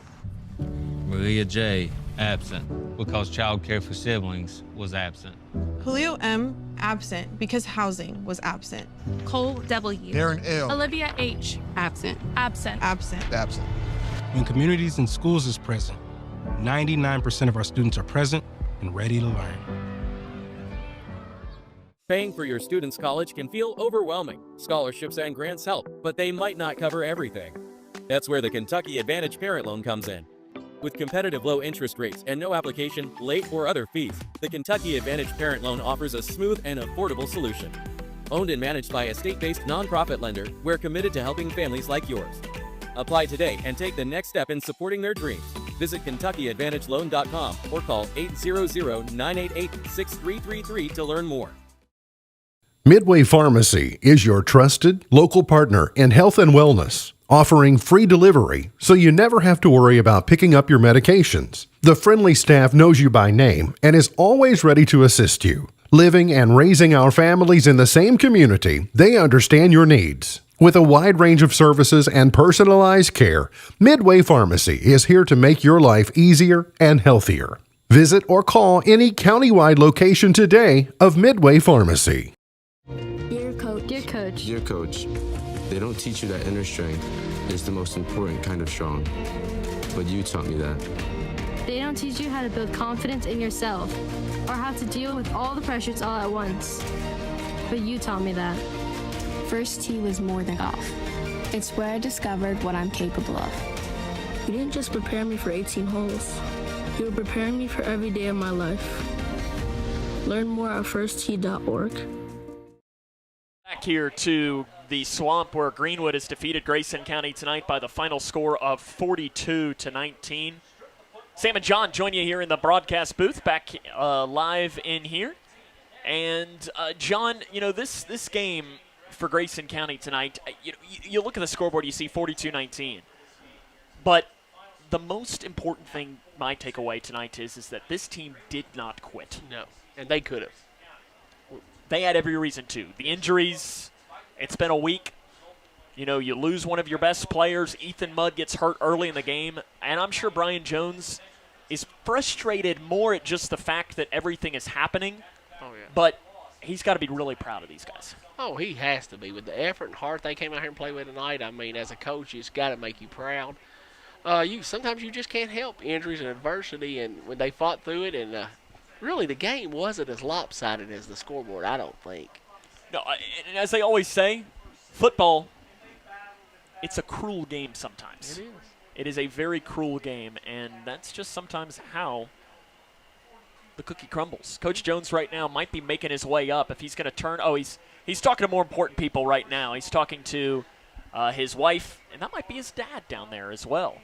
Those are more important people to talk to than us, and I think he'll probably break his way up and talk with us here in just a moment. He's going to talk with his daughters as well. I don't see Coach True, so Coach True may have. I don't see Coach True tonight. He may have stayed home, but he's giving his daughters hugs right now before making his way up to talk to us. We'll take a break. Cougars fall tonight by the final score of 42-19. More on the fifth quarter show comes up. Well, is Coach Jones going to come up here or not? He might be talking to Scott right now. Oh, he's looking for the way to get up here. We'll talk to him, get his thoughts on this after this. This is Cougar Football on K105. Connection builds community. It grows the minds of future citizens and leaders. Connection teaches. It encourages. It builds confidence through relationships, through partnerships, through small daily acts, through high-impact programs at all levels. Connection says together, we can. The one thing I know about Grayson County Schools, when you get the right people going in the right direction, anything's possible. We are GC Connected. For each life moment, your kids could get free or low-cost health coverage from Medicaid or CHIP. Kids up to age 19 are covered for checkups, vaccines, dentist visits, hospital care, and more. Your kids may be eligible now, even if you've applied before. And if they already have Medicaid or CHIP, remember to renew every year. Get started now at insurekidsnow.gov. Paid for by the U.S. Department of Health and Human Services. When you bundle home and auto, good things can happen. You get a local agent who can help you choose the right coverage for you at a price that's right for you. Call State Farm agent Duda Hudson in Litchfield today.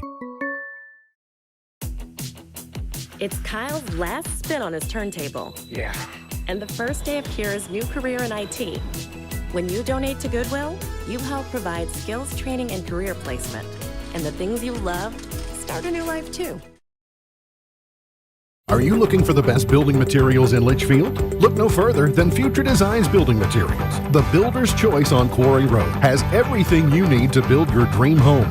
Jim writes, I'm so glad I came to Future Designs for my new roof. The staff was so helpful and knowledgeable, and they made sure I got the right materials for my needs. Thanks, Jim. Future Designs is more than just a building materials store. Future Designs Building Materials on Quarry Road in Litchfield. FDBM.net. Building on experience.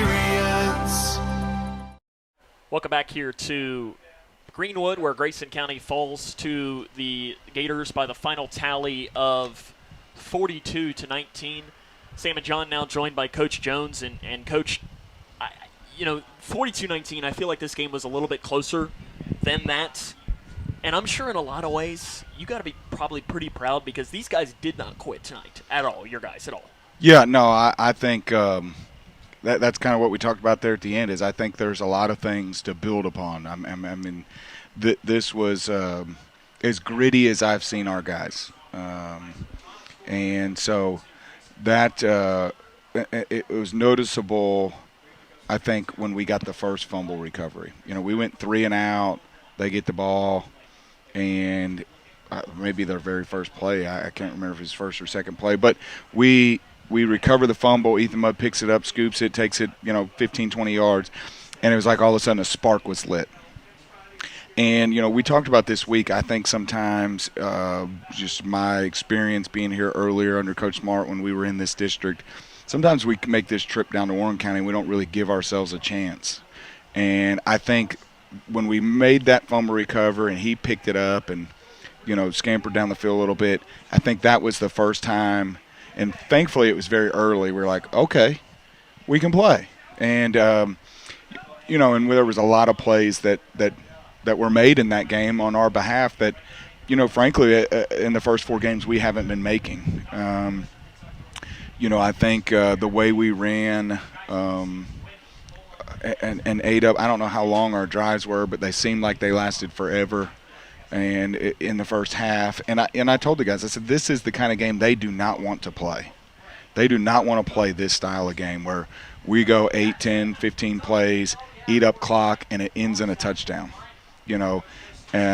because the longer we have the ball and the longer that thing is we're scoring, they're scoring, we're scoring, they're scoring, the more the pressure builds on their half. And so, I would have loved for that thing to go into halftime 14-13 or really 14-14,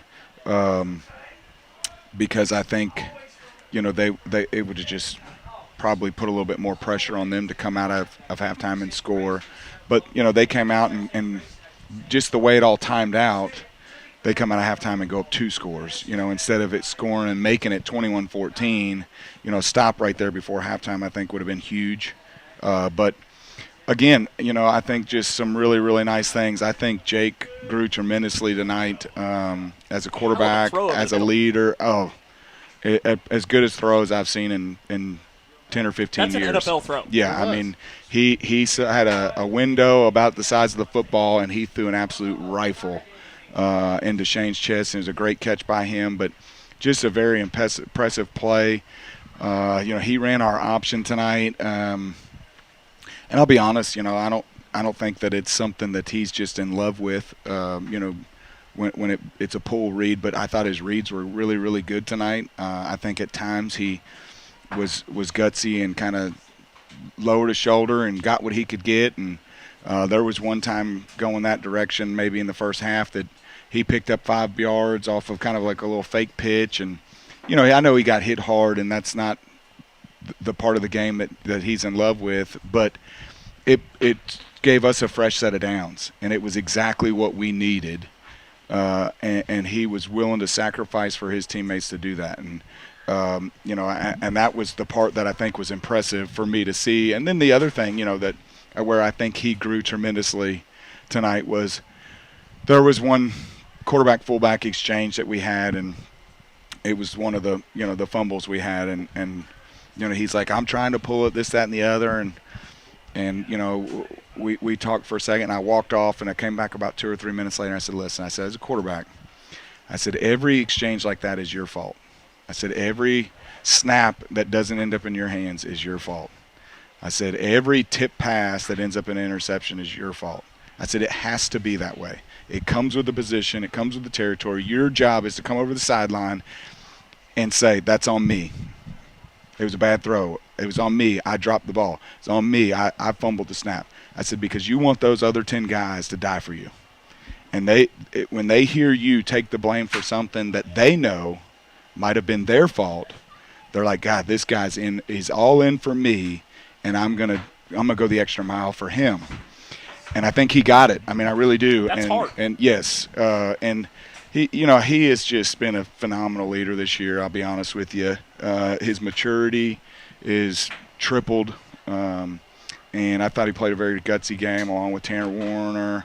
I think he came in and just gave us some really tough, gutsy yards. And Camo, same thing. And I mean, we got 3 fullbacks deep there, and I think Ethan, was wanting to try it, but we were moving the ball and things like that, and I didn't see maybe the reward outweighing the risk, because again, we're just reaching the midway point of the season, and I just told him, I said, listen, he said, can I try one play? And I said, well, what if the one play costs us 3 weeks? And so we didn't put him back in, but he was wanting to, so that's promising, because I mean he really is a difference maker for us. But up front, I think was one of our better games out of that group of 5. I really feel like that they grew a lot tonight. Again, I think the score is not indicative of the game, in my opinion. To me, it just felt like it was closer than that. But I'm super proud of our guys. I thought Lane Beasley punted the air out of the ball, and our special teams did a good job covering it up. But again, then we have the one bad snap, and those are the things that we got to eliminate those. But I think it was a good play by Lane. I know he lost 10 yards, but he could easily try to punt that and block it, and then it's 6 the other way. He made a smart play. Yep. And and he came over and he's like, what am I supposed to do? I said, there's nothing you can do. I mean, like at that point, there's not anything you can do in that situation. And so, I like the way the guys fought tonight. I really do. And I think there's a lot, again, that can be built upon as we move forward in the district. I'd like to think that if we play like this, next week against Barron, that we'll probably be in a dogfight. So I'm really proud of the group, to be honest with you. We just got to find a few ways to get a few more stops. I mean, I know we had the 2 turnovers, but I think there at the end was the first stop on downs or whatever. That they didn't end up punting it, but we got the 4th down stop. And to me, explosive plays, that where they, the slot reverse and some different things that, 15, 20, 25-yard runs or whatever. But, again, I think another big step forward for us, and hopefully we'll continue on that trend. Tanner Warner was one of the guys I wanted to bring up because, for one, I know he's an impressive young man. Mm-hmm. I talked to him at an event a couple of weeks ago and enjoyed getting to meet him a little bit, but he gets thrown into a tough position there, as at that point, what is he, 3rd-string fullback? Or he's our second string, he was second one. Moving around positions there, that's always a tough position. He came in there and, man, he runs hard. Yeah. No, I was really impressed with kind of how he ran the ball tonight. I think he showed a little bit tonight. And I think, he's a sophomore, and I think those sophomores have, got a lot of growing up to do. And I think, you saw some of them grow up tonight a little bit, and Tanner's one of them. It's not an easy game to play in. It's physical. He's probably a little undersized for the position as far as, mass, weight, and could stand to probably put on 15, 20, 30 pounds and be able to play that position much better from a physical standpoint. But, how he ran the ball, for those probably 15 carries he had or so was tough. I mean, they were tough yards. They, just tuck it up in there and get what you can get. There's not enough time or room to make many cuts and everything. You're just trying to bulldoze.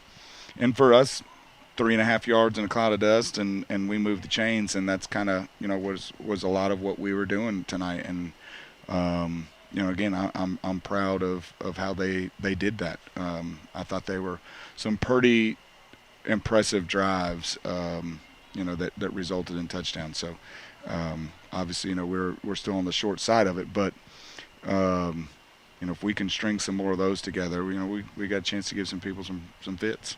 Got anything, John?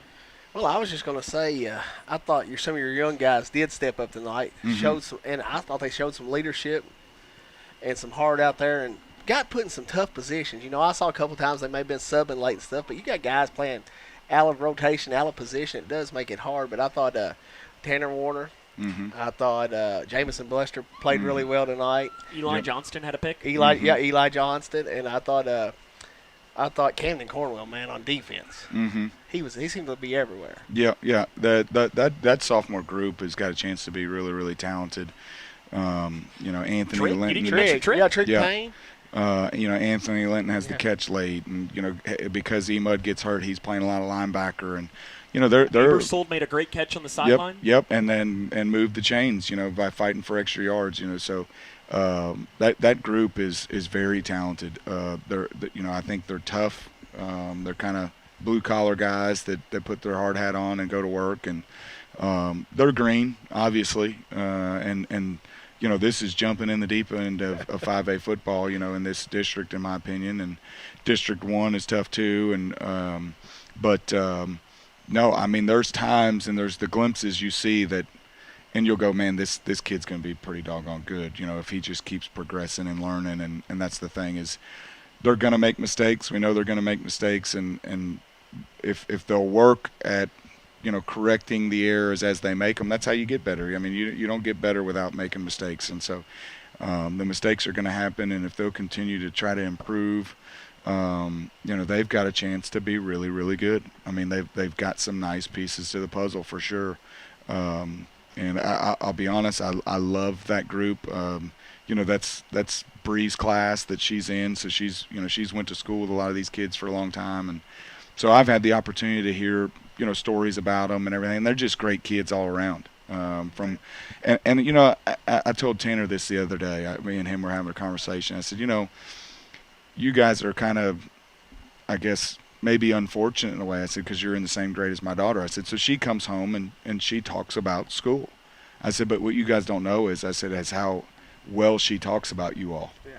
I said, she speaks really highly of you guys and how nice you are and polite you are, and that you pay attention in class and you're respectful. And I said, that's not something that you hear kids say about other kids a whole lot, but and to hear that when she comes home to speak so highly of those young men is really encouraging for our program. I think it's encouraging for our school, because they're gonna be around for 2.5 more years, and they're gonna slowly be the leaders of the school and everything like that. And she does. I have to give them a lot of credit, because I think I don't think she would come home and do that just because they play football. I think if she thought that they were doing something wrong, I think she'd run home and tell me that too, because I can remember when she was 2 or 3 or 4 years old, and she'd be in the weight room, and if somebody was doing something she didn't think they were doing the right thing or the right amount or the right weight, she was really quick to throw somebody under the bus. So, I think if she thought that I needed to know something in that manner, I think she'd tell me that too. But, for the thing that I think speaks so highly of them is I can't think of a single time that she's come home and had a negative thing to say about that sophomore class. And, they're hard workers. They're a lot of fun. They're very enjoyable to be around. And, one of the things that I like is you can coach them pretty doggone hard, and, they don't seem to take it personal, get their feelings hurt, and, they move right on and continue to try to get better. And, you can't ask for anything else as a coach than to be able to coach a kid and him, try to do the things you're asking him to do, and keep working at it. Coach, I appreciate it. We'll see you next week. Thanks. That's head coach Brian Jones. More comes up on the Fifth Quarter Show after this. Midway Pharmacy is your trusted local partner in health and wellness, offering free delivery so you never have to worry about picking up your medications. The friendly staff knows you by name and is always ready to assist you. Living and raising our families in the same community, they understand your needs. With a wide range of services and personalized care, Midway Pharmacy is here to make your life easier and healthier. Visit or call any countywide location today of Midway Pharmacy. Paying for your student's college can feel overwhelming. Scholarships and grants help, but they might not cover everything. That's where the Kentucky Advantage Parent Loan comes in. With competitive low interest rates and no application, late, or other fees, the Kentucky Advantage Parent Loan offers a smooth and affordable solution. Owned and managed by a state-based nonprofit lender, we're committed to helping families like yours. Apply today and take the next step in supporting their dreams. Visit KentuckyAdvantageLoan.com or call 800-988-6333 to learn more. Hi, I'm Bob with Hometown Hangout Sports Pub and Grill. You might have noticed we don't have fancy decor or celebrity chefs. It's true, we've ignored the trend of upscale dining and extravagant renovations. That gets pretty expensive, And in the end, it's the customer who pays for those upgrades. Not at Hometown Hangout. Our guests come to us for one thing, to have a great time. Whether you're with the family, the whole team, or just friends, you'll love our fun atmosphere, exciting games, and great food. Hometown Hangout on West White Oak. See you after the game. When you bundle home and auto, good things can happen. You get a local agent who can help you choose the right coverage for you at a price that's right for you. Call State Farm agent Duda Hudson in Litchfield today. It's Kyle's last spin on his turntable. Yeah. And the first day of Kira's new career in IT. When you donate to Goodwill, you help provide skills training and career placement. And the things you love start a new life too. Cougar football on K105. Cougars fall tonight 42-19. Time now to give out our Hometown Hangout MVP. John, we had a couple of candidates, but I think we both agreed, and even Coach Jones agreed, that our Hometown Hangout MVP for today's game is Tanner Warner. 14 carries, 28 yards, and I think his first career touchdown, maybe? Yes, and he came in, and honestly, those stats don't tell the story as to they how don't. hard he ran. No. Very impressive, short yardage, and like I say, hasn't been put in that position before. Tanner Warner is our Hometown Hangout MVP for today's game. That'll wrap us up here tonight. I want to thank the K105 Digital Productions crew for their hard work. Your camera operator was Addison Parker, and your director was Zach Jack. I thought about getting a nickname for Zach. Not once come yet. It's going to come at some point, and I'm going to just drop it on him and making sure he's still awake. Maybe it's Zach Sleepy Jack. Because he's about to fall asleep over here, so that means it's time for us to wrap it up. John, we'll see you next week. All right, see you next week in Barron County. For John Decker, on a night where Grayson County falls 42-19, this is Sam Gormley saying, so long, everyone.